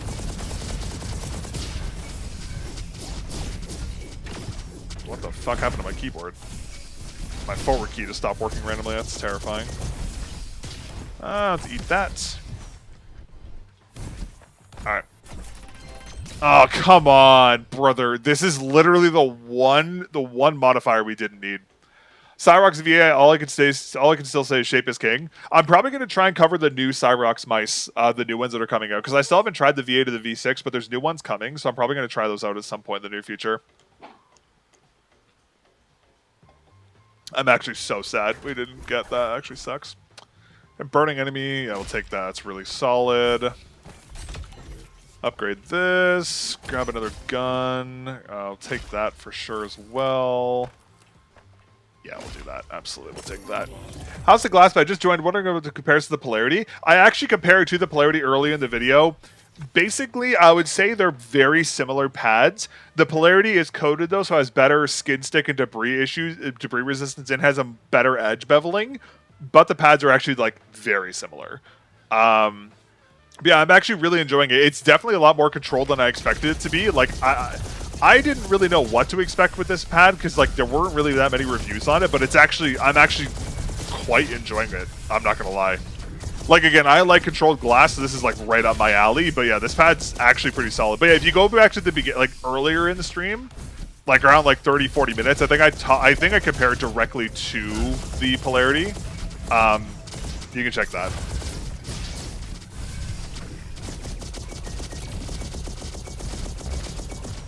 Who is shooting me? I hear a sniper locking on for something. There it is. How did I miss the sniper bot just sitting there? I might be blind. Holy, got the McSlice damage. Crazy. Crazy. Cyrox VA Pulsar X2CL Mini. Damn, really? Well, we'll have to see how the new ones are. Hopefully soon, so. I'll take that.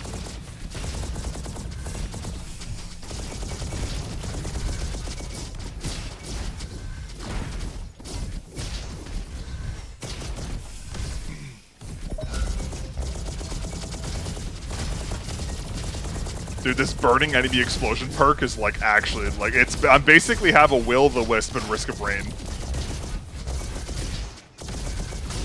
Ow. Did not expect an exploding thing to come out of that thing, but here we are.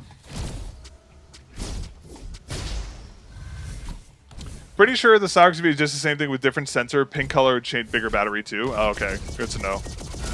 Well, regardless, I'll probably talk about them at some point because I mean, like I finally have a contact for Lamzu, so I can actually get their products finally. So I'll probably have those in the review rotation later this year.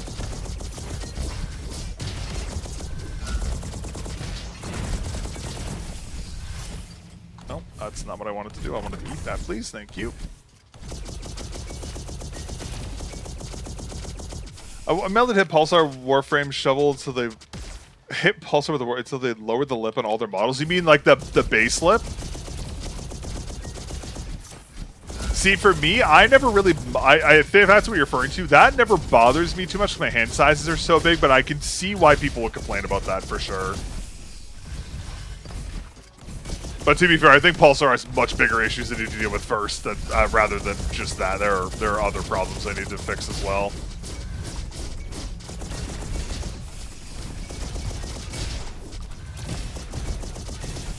Can't believe Wall coming over the mouse. Yeah, I heard about that. I reached out to them to see if I can take a peek-see at that one, but I didn't hear back from them, unfortunately. I got Donald Walled, so feels bad, man. But yeah, apparently well, based on the teasers, to be fair, I know nothing about these releases. Wink, wink, nudge, nudge. Apparently, there's a keyboard as well. I was teased on their socials earlier today, which is pretty. I mean, I will say I've known that they've been working on these for a while because, fun fact, their R&D guy who makes their mice actually used to work for Fantech back in the day. If you guys remember Fantech, they're the parent company of Tevolution. So like he got bought out. He got hired by Wallhack like 3-4 years ago now, I think. So like it's obvious they were working on something. I'm surprised it took them this long, to be completely honest with you. I just worry that the mouse is going to be like some FOMO bullshit. That's like I want a constant production mouse. I don't want anything frilly. I just want a constant production mouse, nothing stupid. But it's Wallhack, so like, you know, I have my concerns based on how their pads are selling and stuff, but I mean, we'll see. Final mouse, but actually good? I wouldn't say that. There is many things that could still go wrong with this. There are many things that could go wrong. Do I trust Wallhack more than Final Mouse? Absolutely, I do. But there are a lot of things that could go potentially wrong here. I mean, I really do hope they don't. I hope they're good releases, but we'll have to kind of wait and see what they plan on doing. Yeah, those should be interesting. Those are being revealed like soon, I think, right? Woody could ever dip into the mouse space. I remember I asked them a little while ago if they were going to dip that, and they kind of hinted at a no. But I don't know, maybe one day. Final Mouse Walk Goon collab coming up. Jesus Christ, yeah, probably. Hoping to manufacture the left-handed mouse. The interesting pivot for lightweights killed the ambi mice. Yeah, true. FOMO included in the box. Yeah, that's my big concern with. Actually, I'm gonna take that. That's my big concern with them. Like, I just hope it's not some FOMO bullshit mouse. Like, I just hope it's actually, like, purchasable. But we'll have to wait and see what they do.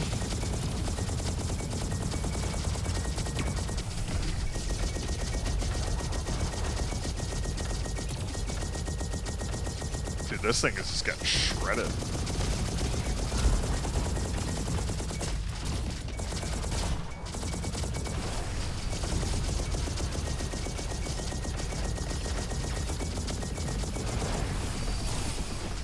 I missed it like a bot. Wow, this boss died so fast. Holy mog. Damn, that's crazy.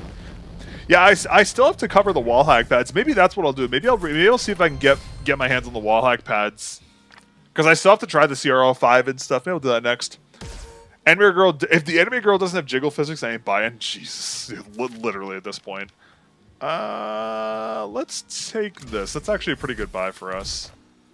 Don't care about that. Buy that. Eat that for the coins.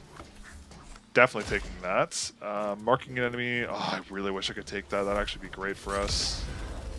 That sucks I can't take that. That actually would have been decent. Wanted to see a fuck say about NPO and Ergo, but loving the Lamseys V2, but the deep purple colorway and the Ergo was sublime. Yeah, that if I was gonna buy one, I would absolutely buy that color. I'm not gonna lie.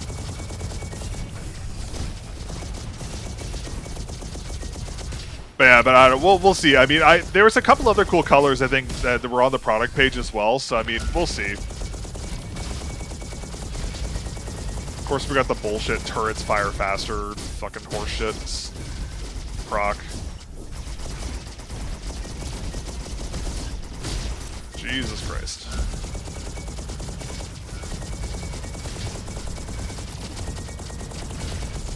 Okay, we're getting oddly outscaled with damage for some reason all of a sudden. I was extremely lucky.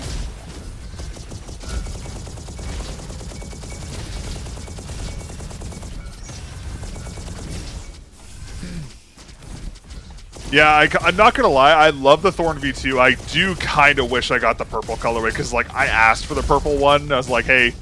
Because, like, they ended up having to send me a second unit because my first unit, like, okay, this is the funny part. I asked for 2 initially. They sent me 1. And then they ended up sending me a second one anyways because the first one was, like, a weird pre-production batch unit. And, like, they wanted me to have the second one. And I asked, I was like, hey, if it's a purple one, I'd appreciate it. And then it wasn't purple, it was orange, and I was kind of sad. But, I mean, it is what it is. Maybe I'll just buy a third Thorn V2. I'm seeing Dora Donuts.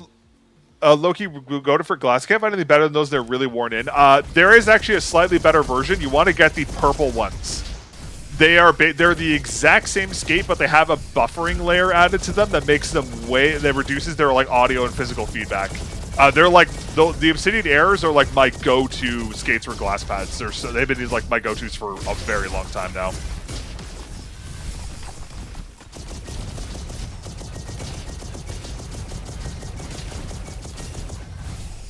Yeah, purple Obsidian Airs are like the goats. They're super good. And then if you want a little more control, you can get U9. U9s are also very good. But I want the texture. You can still feel the texture. It just makes it like a little... It makes it just like a little more tame, if that makes sense. Geometry. Critical reach. Yeah, I'll take critical. I mean, if you want the texture, you can stick with the red ones, by all means. Personally speaking, I prefer the purples, but yeah, I was going to say, the donuts are like low-key kind of the goat skate, I'm not going to lie. The only thing I found that kind of like has some... Oh my god, what just happened to me? What the fuck? The only thing I found that kind of rivals the donuts is the 8mm size of the U9 Airs, and if there was like an Obsidian skate that had an 8mm sizing, I think I might try that. But as of right now, donuts are still like very good. Probably my favorite. Thorn amazing mouse go to so far. Yeah, the Thorn V2 is honestly a really surprising mouse. Probably the most surprising release of the year, in my opinion. Such a good shape too. Ordering now. There you go. Oh shit! I want to get this.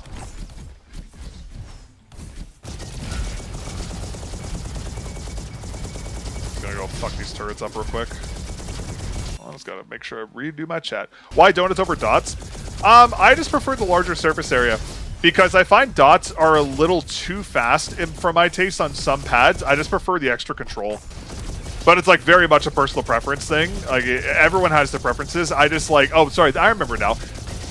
Back in the day when I was using, because okay, they are more controlled, but secondly, back in the day when I was using fabric and glass pads interchangeably for like other reviews when I was working for X-Ray Pad and stuff, because the Obsidian Airs are usable on both fabric and glass types, the donut versions were great because they worked on every single kind of fabric pad and they worked on glass. That's why I like them. Now I remember why I like them so much. So like, it was just easy because I wouldn't have to change skates constantly. It was just simple, you know? I'll take this. I wish Cyrex didn't make Howl optical version secondary option. A lot of sellers will tell you what version you're buying. Yeah, I mean, to be fair, I actually don't mind the KL opticals. Like, the KL opticals on the Thorn V2 were actually, like, nice. I didn't mind them. Like, they don't have, like, that true optical feel like Omrons or whatever do, but it actually wasn't, like, terrible. Like, very similar to, like, an FE optical, in my opinion. I didn't actually know they were using Kales on their other mice before. That explains why they used them. Yeah, I'll do that. Might as well. Damn, we're just, like, rolling through this. This is crazy.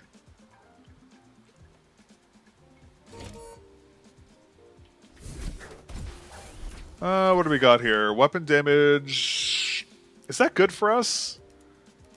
Have you tried the PD-170? I have not. I keep hearing everyone saying it's the best pad out in the market right now. I just haven't gotten my hands...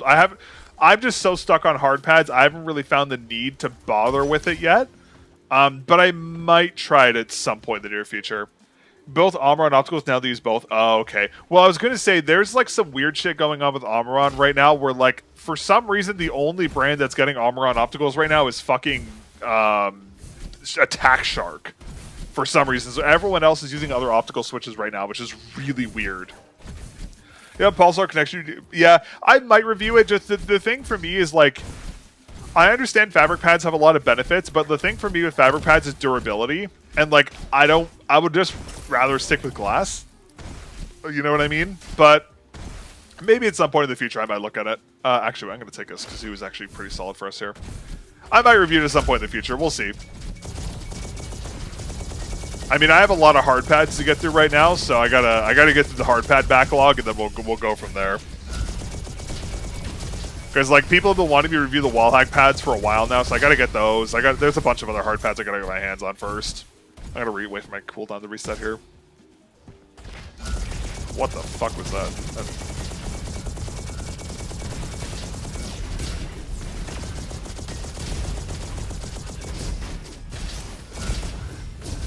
Bro, what the fuck? Oh. That really confused me for a second. I was like, what is happening? It's supposed to be really durable and other class pads. A lot of glass pad users are interested in the PD. Yeah, like someone was in chat. I forget who was said in chat earlier. Someone said in chat earlier said that their PD 170 was actually faster than the SUPERGLIDE V3, which actually I kind of believe. I mean, this is a bit of a more controlled pad. But yeah, like a lot of glass people have said the PD is great. And like, don't get me wrong, I believe them. It just, for me, it's the durability. Like I like glass because it's durable. I don't know if I could go back to a fabric pad just because the worst durability.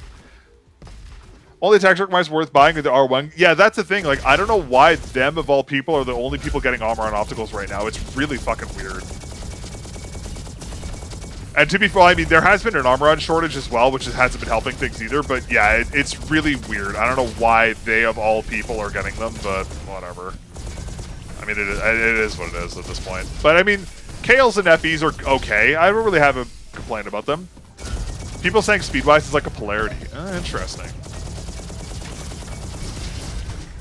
Yeah, I mean, I mean, like everyone wants to review it. I think I'll definitely maybe I'll try and get my hands on it. If I have a like opening in the schedule, maybe I'll try it. We'll see.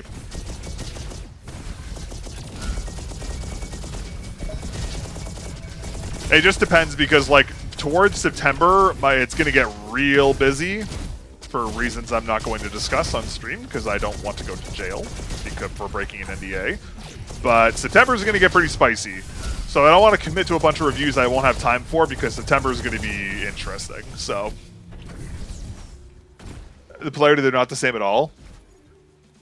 Interesting. I was going to say associated projectile, critical hit, explosion damage, elemental damage. Take elemental here. I think also that's one thing that's kind of peeling me off from the PD is like I keep getting different.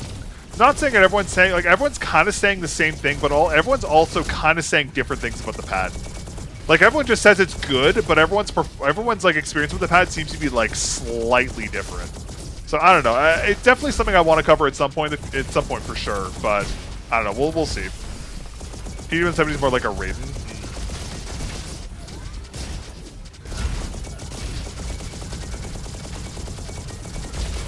Alright, I will say, just a small comment on this. I have noticed things are not dying nearly as quickly.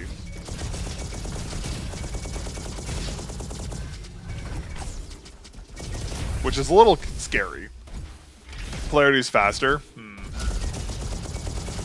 Oh my god, that guy just drove my face for some reason. Okay. Chad, this is crazy. We're on such a run right now. This is actually insane. Just gonna sit still and just shoot these guys over and over again and hope they don't notice.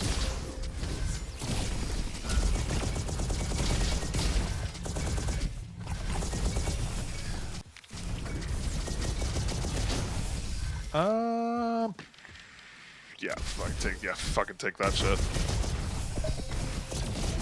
I wish this game had an accuracy tracker so it would show me how what my accuracy was in this. That'd be sick. Okay, to be fair, we could still totally die here. Would not be out of the question for us to die here. How about the M2's L7 Ultra? I got offered a review unit for it a while ago, but I turned it down. I just don't really want to cover like Chinese brands of the company, unfortunately. Increases fire rate. That's actually crazy. Take that as well. Can't buy that. All right, please a good boss roll. Okay, good boss roll. Thank God. How fast the pad slows down? To be fair, I've heard the same thing about the Raiden. Never used it myself because I just don't really care for artisan pads, but I have heard similar things myself. Bro went for the third dip. Damn.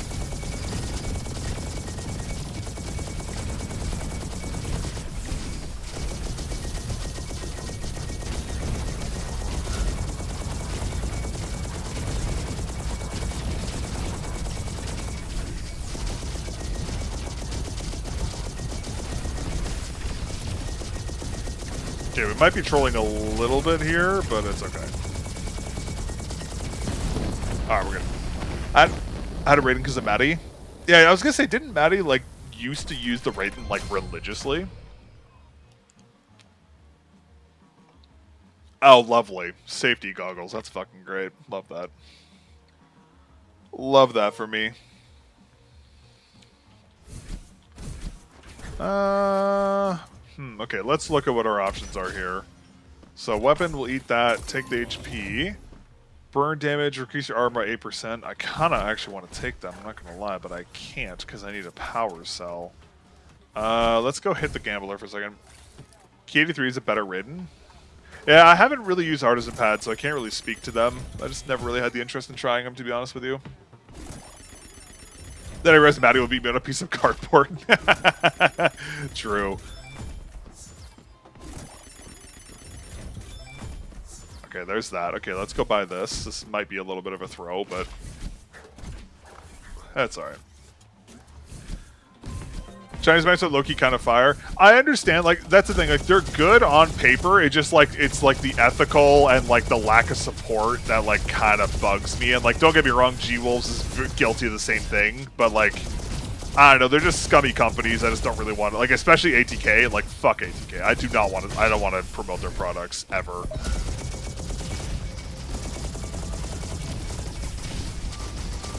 Oh, good. I have a spam call from Santa Cruz. Damn, I'm definitely gonna pick that one up.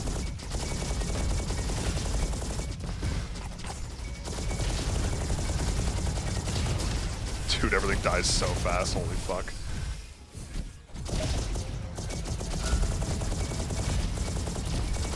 Chad, the problem is that this is an endless run, so there's no end to this, unfortunately, which means infinite stream.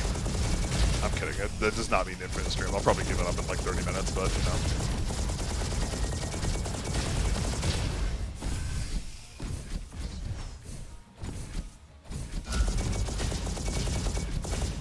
I will say though, like the pad is feeling great. Like I'm really enjoying this pad. A lot more than I expected to be honest with you.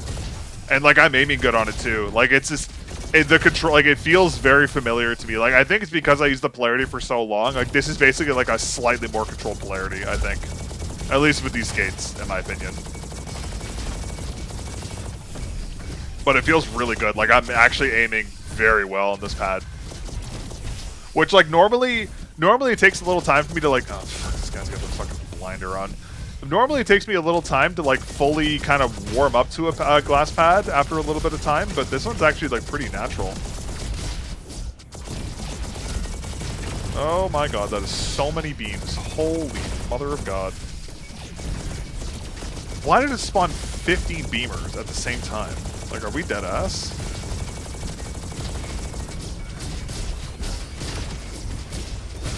That was very stupid. Should not have done that. I forgot this is the bad room. This is the bad room. This is the room where dreams go to die. Oh, Jesus Christ. Okay, that's bad. Okay, we actually almost died in that room. That's fucking terrifying. Extensive usage washing 3 times. There no slow spot. Still fast enough to count as a speed, but we really have to glue his hell up on the edges. Oh, really? That's good to know. And I was gonna say, isn't that one of the downsides of those edges? It's just like they peel over time. And speaking as someone who has never used like an edgeless pad like that, I just secondhand information. So take what I say with a grain of salt, obviously, but.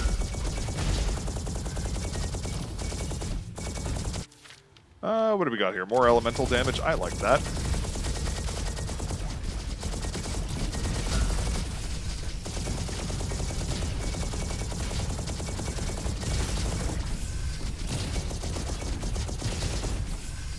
More things to eat. Yay. No, they don't. They really don't. Oh, okay. Yeah, I that's the thing. When it comes to like secondhand information with fabric pads, because I haven't used them in so long, I'm like, I don't know. I'll just take it at face value, you know. Maybe on the older styles that was an issue, but oh fuck no, I'm not taking that. Hell nah. Bro's pre-firing me out the gate. Diabolical, honestly. My Zowie GSR SE peeled. Eee, cringe. Man, when's Zowie gonna lock in and make some good pads again? I guess, or correction, make any pads again for that matter. Chad, do they even still make? Do they even make the GSR series anymore? I know it's a GSR S3 or like a version, like a Gen 3 of it, but I haven't heard anything about them in a while. You can sue me if it does. Damn, bro's working for Vax's PR department or something.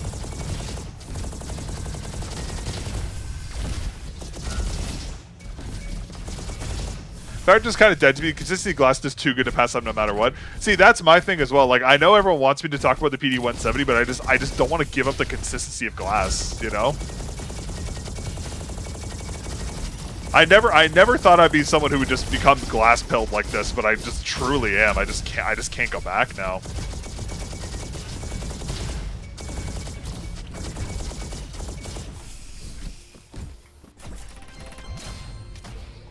All right, let's complete like, let's see how far. Let's see how far we. Let's just see how far we can get with the bosses. Freezing an enemy. We'll just eat this for the power cells. Taking damage increases movement speed. We'll take that. We'll leave that for now. Glass pill sounds dangerous. Glass pilled. I probably said pills like a fucking idiot, but that's me. Yeah, it's fine. Dude, everything just takes so much damage and dies so fast. Oh my god. Dude, this is insane.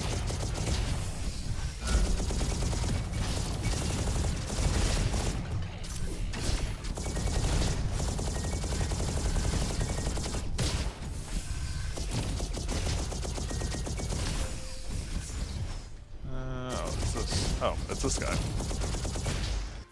You just say pilled? Yeah, that's my bad. Glass pilled, as in... Hey, it's late. My coffee's worn off. I probably should have had another coffee before I started stream, I'm not gonna lie. That was kind of a throw on my part, I'm not gonna lie. Of course, class slow down a little bit. Having speed to slow down to 10/9. Mostly key down slow down. Don't get towed. If you take care of them. That is fair. But to be fair, 99.9% of people just don't take care of their fabric pads, so like...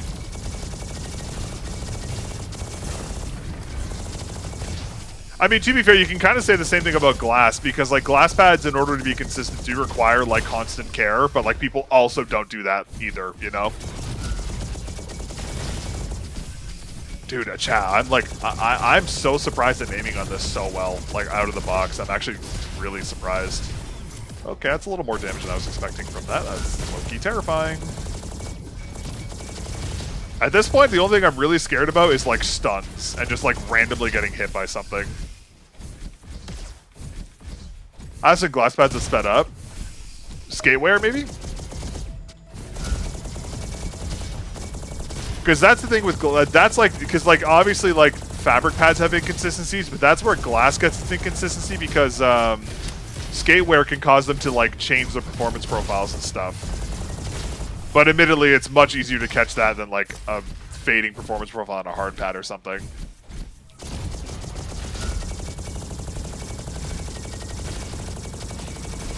I love how just I'm constantly critting, so the ricochet is only supposed to happen half the time. It's just happening constantly.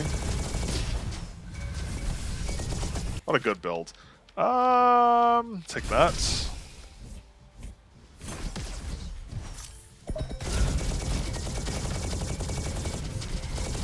Kill you before you get away.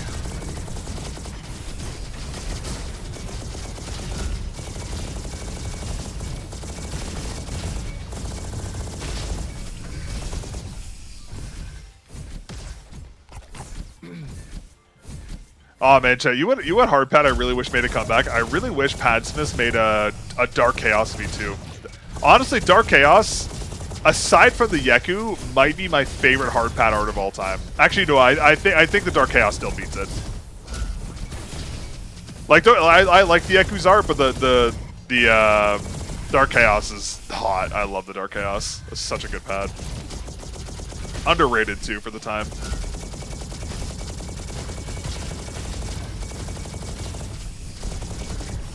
But I think, yeah, didn't Padsmith get, like, acquired by Kiami or something, or Arbiter? Was it Arbiter who bought them? I can't remember who acquired them.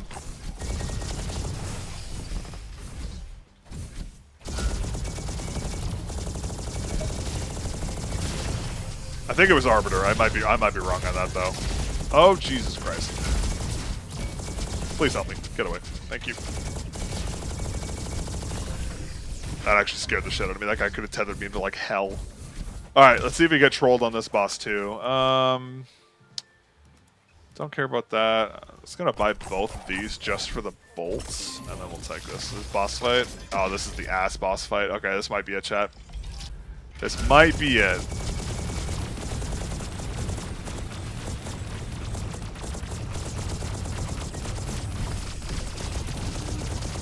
Unless I can keep trolling these guys with the distractions, this... Oh wait, no, we actually might be okay. Never mind, this is totally okay. This perk is like really overpowered. Wow, okay. These guys got melted.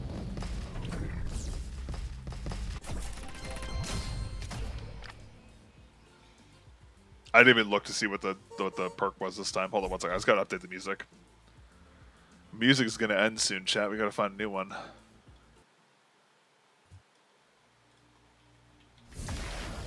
Oh god, there's a fucking timer, chat. Oh Jesus, that's actually low-key terrifying. Okay, this is bad. The timer is actually very bad. I'm not gonna lie, the timer is actually extremely bad. Take that. I don't think I want that. Spicy decreased damage. No, I don't care about that either. Kind of want to buy these just for the things, honestly. Oh my god, that did so much damage. Alright, so chat, if you don't know how the timer works, basically, if I don't beat the level by the timer, like if I don't beat it before the timer expires, the game, I just take damage constantly. And it's ticking up a lot faster than I thought it was going to. So looks like we're probably gonna die to damage from the timer more likely than anything actually in the game right now.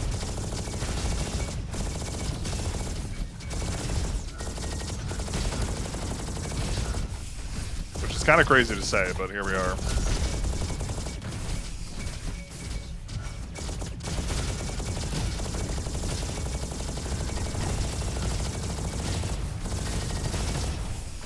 And everything is taking a lot of damage now. Holy fuck.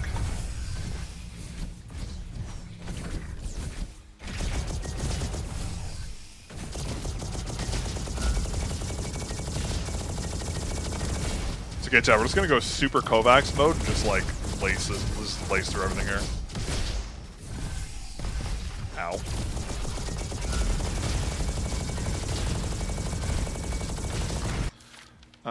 Take that.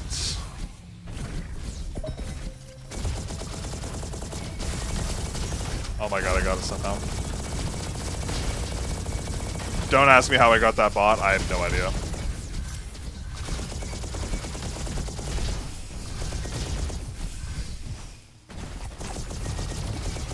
Honestly, yo, shout out the distraction bot. This distraction bot is so OP. Like, I didn't take it before because I thought it was ass on this character. The distraction bot is low-key the best thing on the best perk of this character by a mile. Like, if we didn't have the distraction perk, we would have been dead 10 minutes ago, guaranteed. Were you saying SUPERGLIDE feels like a slower polarity? I would say probably close to what the Hannah was. I have to dig up my Hannah and see if I can find her. I think I have her somewhere. Because the polarity in the Hana, like the Hana was basically like a polarity V, like the original polarity, because they're using the same glass, like they're very similar pads.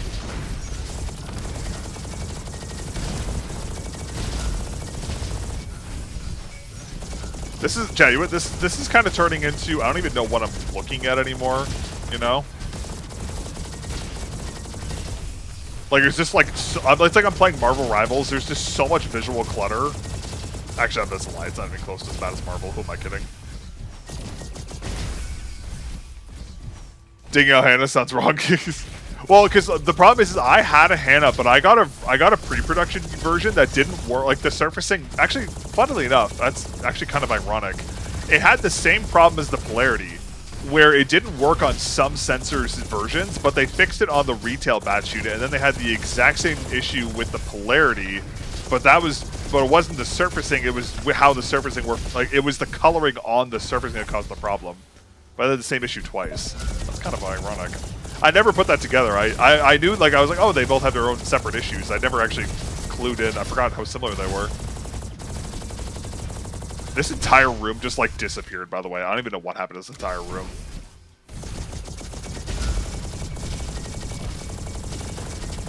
Oh, God. Oh, the exit's right there. Okay, that's good.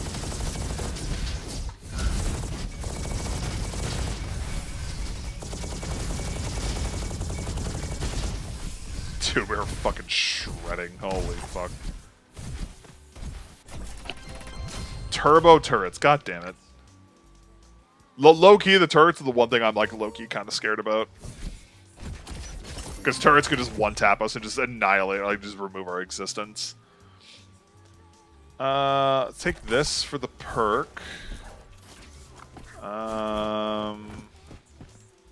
Take that, and then I'll do that. Can't do that. Okay, that's fine.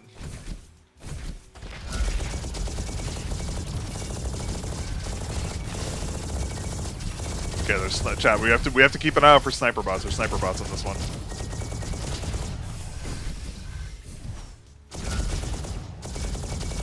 Not that I think it's going to matter too much, but they could hurt. They could hurt.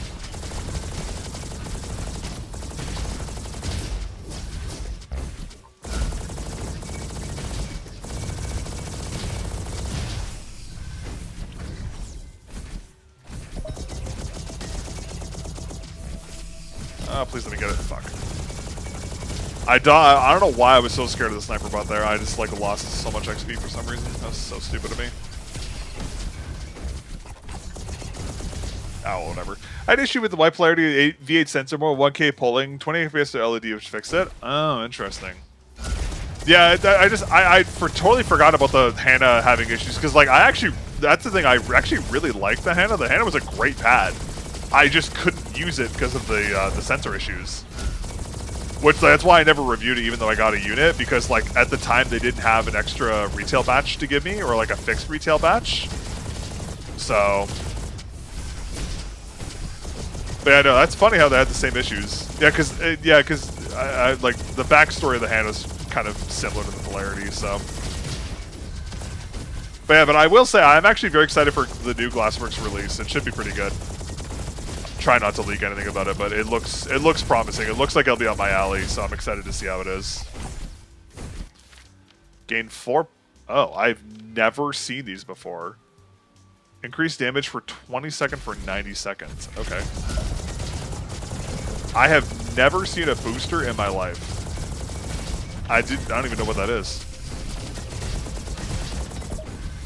Oh, there's a power bot. I didn't even hear him. Fuck.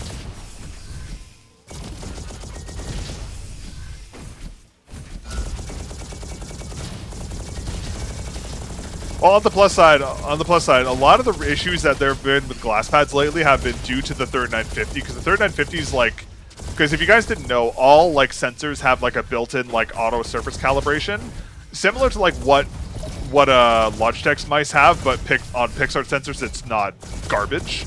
And basically, for whatever reason, the third 950's auto surface calibration was just like really fucky on glass pads. No idea why. But apparently those issues are resolved on the third 955, so hopefully we won't see any more like weird glass issues going forward, but I mean, you never know. There's always some weird stuff. I debated sensor implementation firmware. Buddy was saying big brands have much better sensor implementation, so I mentioned Hero 2 sensor. Oh, the Hero 2 is fucking garbage. The Hero 2 is an embarrassment. The Hero 2, okay, here's what I'll say. I will give credit to Logitech. When the Hero 2 first came out, it was a great sensor. It was definitely well above what was available on the market. Now, the Hero 2 is a joke. Like, the fact that they are, like, the amount of issues the Hero 2 has is insane. And, like, Pulsar sensors are just so much better at this point. Like, the biggest thing for me is the spin out issue. Like, the fact that the Hero 2 still spins out on glass pads is, like, absolutely insane to me. Like, and like, it still doesn't support sensor tilting. Like, there's like motion sync, but it's like that. It's Logitech's like version of it, or whatever the fuck you want to call it. Like, I don't know. It's just like there are just so many things on that sensor that just don't make any sense. And like that's why I'm so confused why they haven't prioritized like updating their sensor, because the Hero 2 has been the weakest part of their mice for a long time now. Like the Super Strike would have been a lot better if it didn't have like crazy spin out issues on glass and like some other pad types. Like even like the new what's their latest mouse? The 305? Like even the whatever the new release they just had, even that mouse had spin out issues too. But I don't know, fabric pads too. I will say though, from a firmware perspective, I would say firmware-wise, big brands do have an edge because like Razer, Logitech, Vaxi, they all make custom in-house firmware if I remember correctly. Whereas like other brands use like other implementations, either like their own custom SKUs or they use like Compex firmware, which I mean is like fine, but there's definitely Compex firmware is like it's okay. But yeah, that's like the one big advantage you get with big brands. But like realistically speaking, like how much value does that custom firmware give you? In like, it gives you, I guess, some latency, like some performance improvements. But I think it's mostly going to be like battery life and power optimization is going to be like the big thing, I guess. I don't know. Like there's some merits to it. And there's I don't know. It really depends from brand to brand. What's the difference in feel? Like, I would say, like, it's going to be like, sorry, 1 second here. Eat this. It's going to be, like, primarily, like, click implementations, like, sensor latency. That's a really big factor as well. That's also partially why this Hero 2 is so ass, because that's, like, terrible sensor latency, or motion latency. Like, those are all, like, heavily dependent on hardware, but also firmware implementations. So, there's another factor to that as well. I don't know. There's a lot of stuff. It's not just like mouse A is good, mouse B is bad. It's just like there's a lot of under the hood stuff that can happen. And like, don't get me wrong, you can just like, that's why there's so many mouse brands all of a sudden, because like everyone could just go and get a factory in China to make them a mouse and just use Compex firmware and release a mouse. But like, it's not going to perform as well as a mouse with like a custom firmware implementation, in my opinion. But again, there is some variance to that. I love we reached the part of the game where everything just has so much HP for no reason. It's just like, you know. Hey, what's up, Andrew? How are you doing today? Hope all is well. This is kind of a crazy run, I'm not going to lie, chat. Like, I've never had a run this long in my life on this mode.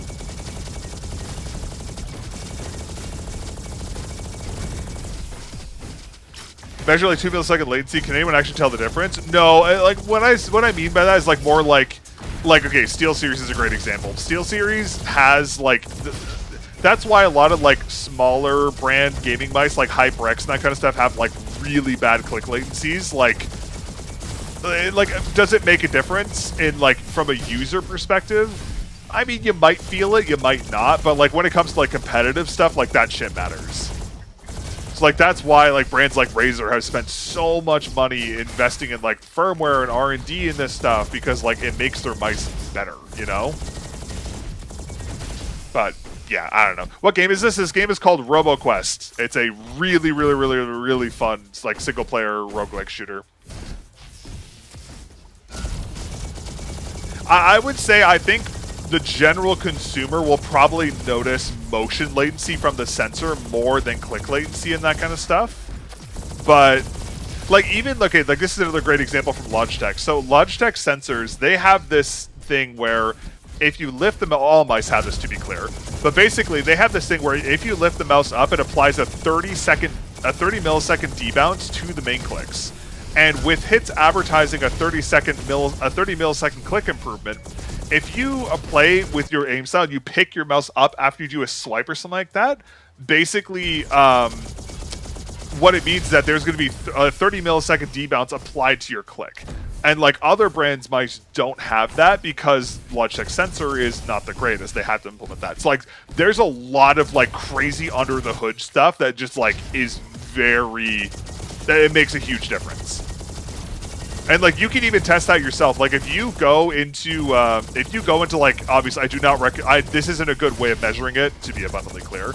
But if you take like a Razer mouse and a Logitech mouse and go into like a reaction test, and you pick up the Razer mouse and then pick up the Super Strike, like there or a Logitech mouse, there's like a massive difference. From my old Super Strike and Fender Max, I do feel a latency difference. Oh yeah, well to be fair, the old Super Strike is using like a really old MCU, so that's not surprising. How does Maddie beat all of us with that brick? I mean, it just genetics. As stupid as that sounds, it literally is genetics a lot of the time. But like again, I'm not like, to be fair, I'm not saying it like, oh, like you should only buy Razer products because they're going to be like better than everyone else's. I'm just saying like there's a lot of under the hood stuff that's done to mice. Fender ASIM is coming Saturday. Binge your video. Oh, nice. Hey, I hope you enjoy it. Hey, honestly, the ASIM was like a decent mouse. I probably would have used it if I didn't have such big fingers. I'm not gonna lie. Also, someone said something about a Razer mouse releasing. Who said that? It's news to me. I haven't heard shit. And normally I'm the one who hears about that. Not gonna lie. What mouse does Maddie use? He uses a GPX2, I think. I don't get the Logitech gets away with so many shitty implementations of clicks, firmware, and skates. Yeah, it's kind of crazy how bad they do a lot of their stuff. It's actually kind of sad. Well, to be fair, you have to remember they're a big giant company that's been around for years and they have investors. So like everything they do has to be a board meeting, all this shit. Like a lot of their stuff it's a lot of, I'm sure they're okay. Here's how I'll say this. I really think that Logitech's engineers truly do want to make the best mice they can. There's just a bunch of corporate bureaucracy that's preventing them from doing it. I have 16x9 centimeter hands. Do you think it'll be fine? It really matters on your finger width, but probably. I have like 25.4 by 10.16, so you're probably okay. What brand is the best sensor implementation right now? I would say Razer, Vaxi, and Endgame Gear. Probably. Out of all of them, I would say those are the ones that feel the best right now. I mean, Razer kind of has an unfair advantage because they're using Pixar SKU no one else has. I mean, which, you know, that's pretty fair there. I would probably say those, though. Those are probably the big one. I think Vaxi is a slight edge. Like, even though they're using... I think Vaxi is the best implementation of current-day hardware. I think that's the best way I can say it. Like, for a brand that doesn't have access to new Pixar SKUs that no one else has yet, their sensor implementation is perfect. But yeah, there is definitely some variance there. Like, that's why, like, so many mice can use the same specs, but some can feel great and some can feel like complete garbage. It's literally all firmware and hardware implementation. There's so many factors. But again, not a lot of people know about that. They just think, oh, Logitech, big brand, good mouse, and they think it's the best. It's like absolute dog shit, so... Why am I trying to 1v1 this guy? This guy actually did like 30 damage to me. It actually kind of scared me. Yeah, I have really big hands. There's a reason I main ergo mice, because ergo mice are like the only mouse size I can like comfortably grip a lot of the time. There are some exceptions, like the Fender Max was like an exception to that rule because they actually had like really thick sides. But generally speaking, I'm stuck in ergo jail. Have you tried all the Fender mice? I've tried all of them but the Pro. Actually, that's a lie. Sorry, I did have the Pro. I couldn't use it because the side profile was too thin. I will say though, out of all of them, my personal favorite was the Max. I really didn't like the scroll wheel on the Pro. The Pro scroll wheel felt really bad.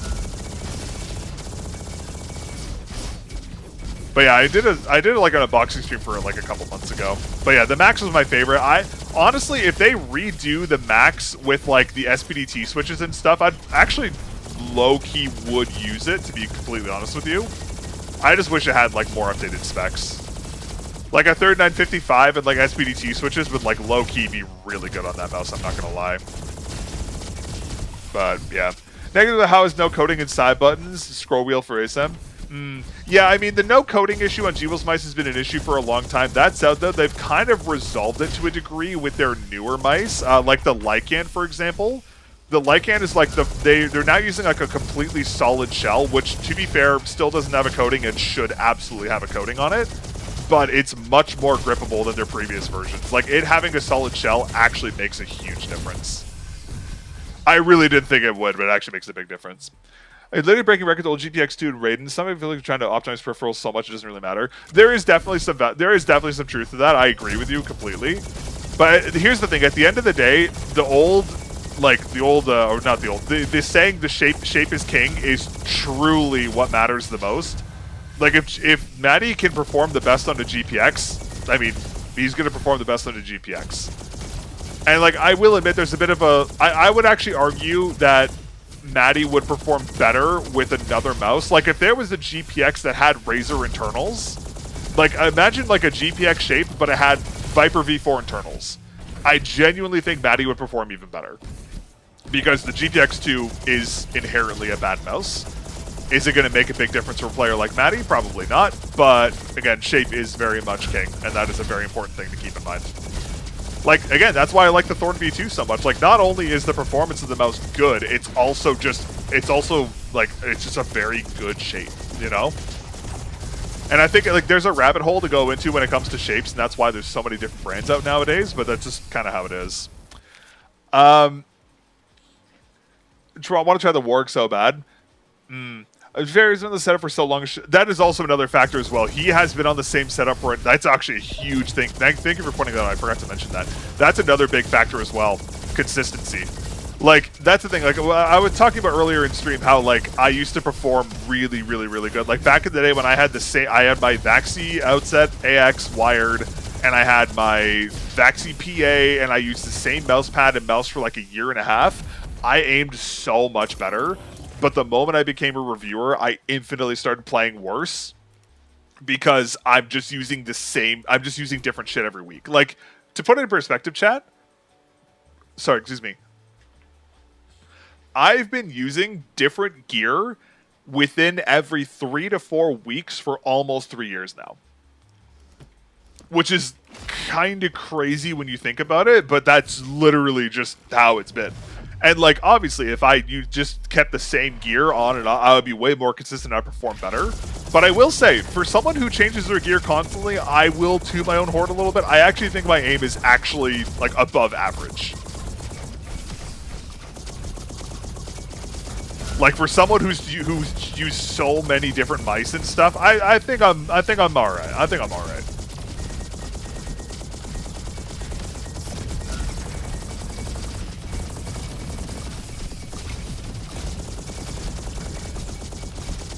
Cells. Cell there. Ow, that fucking hurt. Oh my god, that did so much damage to that guy. I don't know what gave me like the crazy fire rate increase, but I am totally okay with it. But yeah, but also you have to remember, chat, like aim training is its own like little ecosystem. Like, you can be, like, that's one thing I learned very quickly. You can have great Kovac scores and be ass at the game. Because aim, while being important, isn't all that there is to play to games. Like, in Overwatch, there's positioning, there's all these other things you have to be consider about. And, like, obviously, Matty's good at Overwatch, I'm not going to deny that. But, like, if people tunnel vision on aim so much, there's so many other factors. Cyberpro sees breaking Kovac's work with Dinosaur because they like the shape. Yeah, that's fair. Coming for someone to change stuff a lot, you gain more than you lost because it tickles your brain a certain way. It's beneficial to improvement. That is true. I mean, I will say now, I can comfortably aim and game on pretty much every single shape in existence. Like, I can perform at a certain baseline level no matter what I'm using, which is, I mean, pretty sick, but, you know. Do you sell peripherals? Do you sell your peripherals and if MSR are cheaper second at market value? Very rarely. A lot of the time I keep my mice because I've taken them apart or they've like damaged them in some variety, which is the vast majority of them, and they have no warranty. So generally speaking, I keep all my units. The only ones I've sold in the past have been to like friends and I had an extra review unit I just like that I didn't really touch and just want to give to them. Are you the U9 dot slower than the Obsidian Pros? Yes. I would say by a pretty significant margin, the 6.5 millimeters, and then the 8 millimeters are like even more so. What the fuck is that doing here? Oh, there's 2 of them. Oh, that's terrifying. Okay, we're at this point of the game, huh?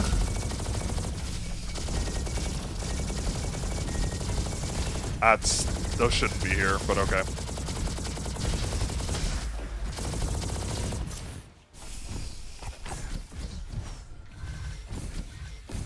What the fuck? Brother, why are there so many of these things? Oh my god. Oh, this was a mistake. I made a mistake. I'm out. I'm out. I'm actually terrified of this. What the fuck? But yeah, but I mean, that's kind of a cool thing, but like, at the end of the day, I do really miss the days where I just use the same gear. Like, like, that's the thing. I know if I actually just use the same gear and just lock the fuck in, I probably enjoy my gaming sessions a lot more. But I mean, at this point, I've become so accustomed to switching my stuff constantly. It is what it is at this point. Wow, that guy took a lot more swipes than I thought. I mean, guess there's gonna be more of these things. Of course there is. What is this boost on the fire rate? Like, I'm all for it, but I mean,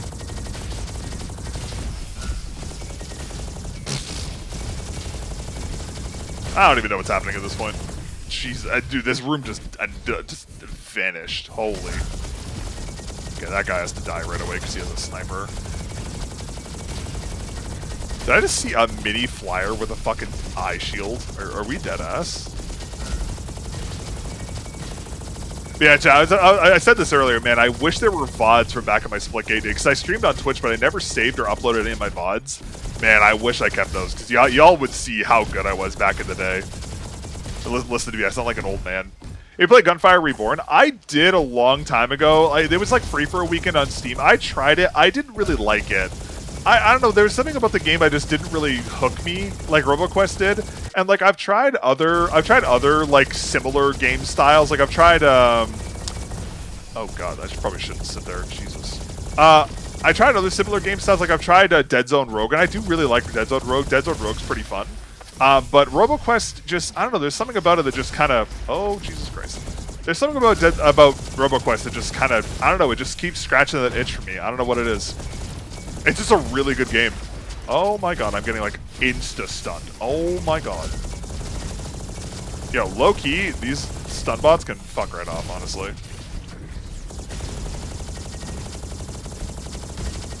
Okay, this is actually difficult now. Like, it's come to the point where it's just like spawning bosses every room. This is actually kind of hard. What's your favorite single-player shooter? Think of picking right up. Oh, Risk of Rain is great too. That's another one I've really enjoyed. Yeah, Risk of Rain, I played a lot of Risk of Rain. But yeah, honestly, like this game is really good. Risk of Rain, if you haven't played it, it's amazing. I'd highly recommend. Dead Zone Rogue is really fun. Far Far West is also really fun. I've been meaning to play that on stream lately. I've just been kind of in like a, I have it. I just been a bit of a, I've been in a RoboQuest binge lately, so haven't really been playing anything else. But yeah, Far Far West is really fun too. That's a newer one. The devs for that game are great. Really, really, really fun game. I'm just gonna sit here and shoot this from afar and get stunned a million times. Dude, these stun bots are going off like every 2 fucking seconds. Jesus. Guy just comes around the corner to his death. Oh god. Jeez. Far Cry Agent Single Repeater was fun. I actually never played Far Cry. I haven't played a lot of the big, like, mainstream games. I haven't played GTA, I haven't played Last of Us, I haven't played God of War. I've never been much of, like, a single-player gamer. The only time I've played single-player games is if they're, like, Nintendo ones, like Metroid or Zelda or something like that. Those are, like, the only ones I've, like... Actually, that's a lie. I never even finished Zelda. Not gonna lie, I love Zelda Breath of the Wild. I just got, like, okay, Skyrim, this is my problem with Skyrim. There's too much to do. And it just, like, I work so much. Like, I'm such a busy person. I want to play a game and just destroy people. I don't want to have to do a million quests, and Skyrim just makes me stressed. And, like, Breath of the Wild and Tears of the Kingdom did the same thing for me. Like, like, the games were fun, but I just felt stressed, you know? And, like, I don't know, like, it's just fun just to mess, like, just hop on a game like RoboQuest and just run around and just, like, just shoot stuff. Oh my god, what just happened to me? I was insta double stuff. That was actually toxic as fuck, not gonna lie. Crazy for that game, not gonna lie. Okay, I never thought I'd say this, these fucking EMPs have become, like, bane of my existence.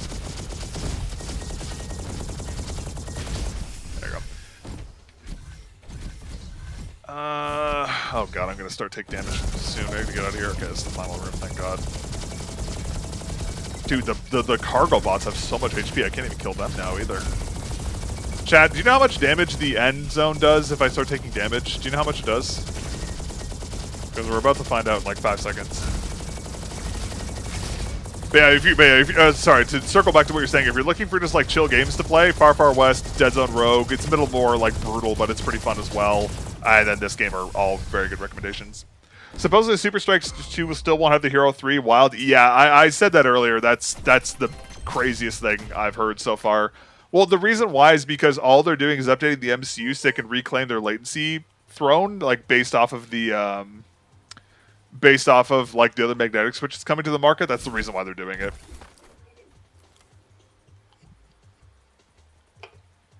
Okay, I can't believe we're not dead yet, by the way. Like, we should have died so long ago.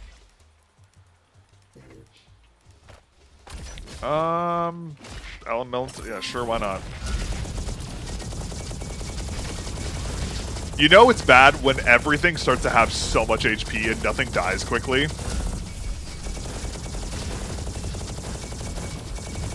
Like, look at how fast these turrets are firing, by the way. Like, that's obscene. Will MCU help with their sensor latency? No, it won't, unfortunately, because the sensor latency is dependent on how fast the sensor sends the frame to the MCU for processing. So just by updating the MCU would theoretically make it faster, but if their sensor is still sending it at the same shitty rate as it was before, it's not going to make a difference.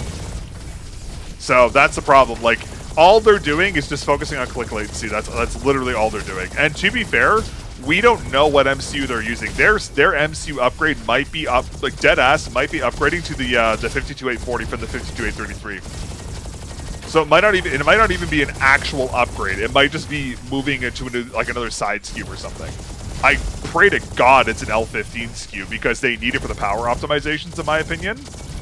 But we don't really know. I mean, we'll see. I mean, I hope I'm wrong, but I don't know. Yeah, the updated MCU will literally only really affects click latency. That's basically the only determiner. That's like the biggest factor for it, in all honesty.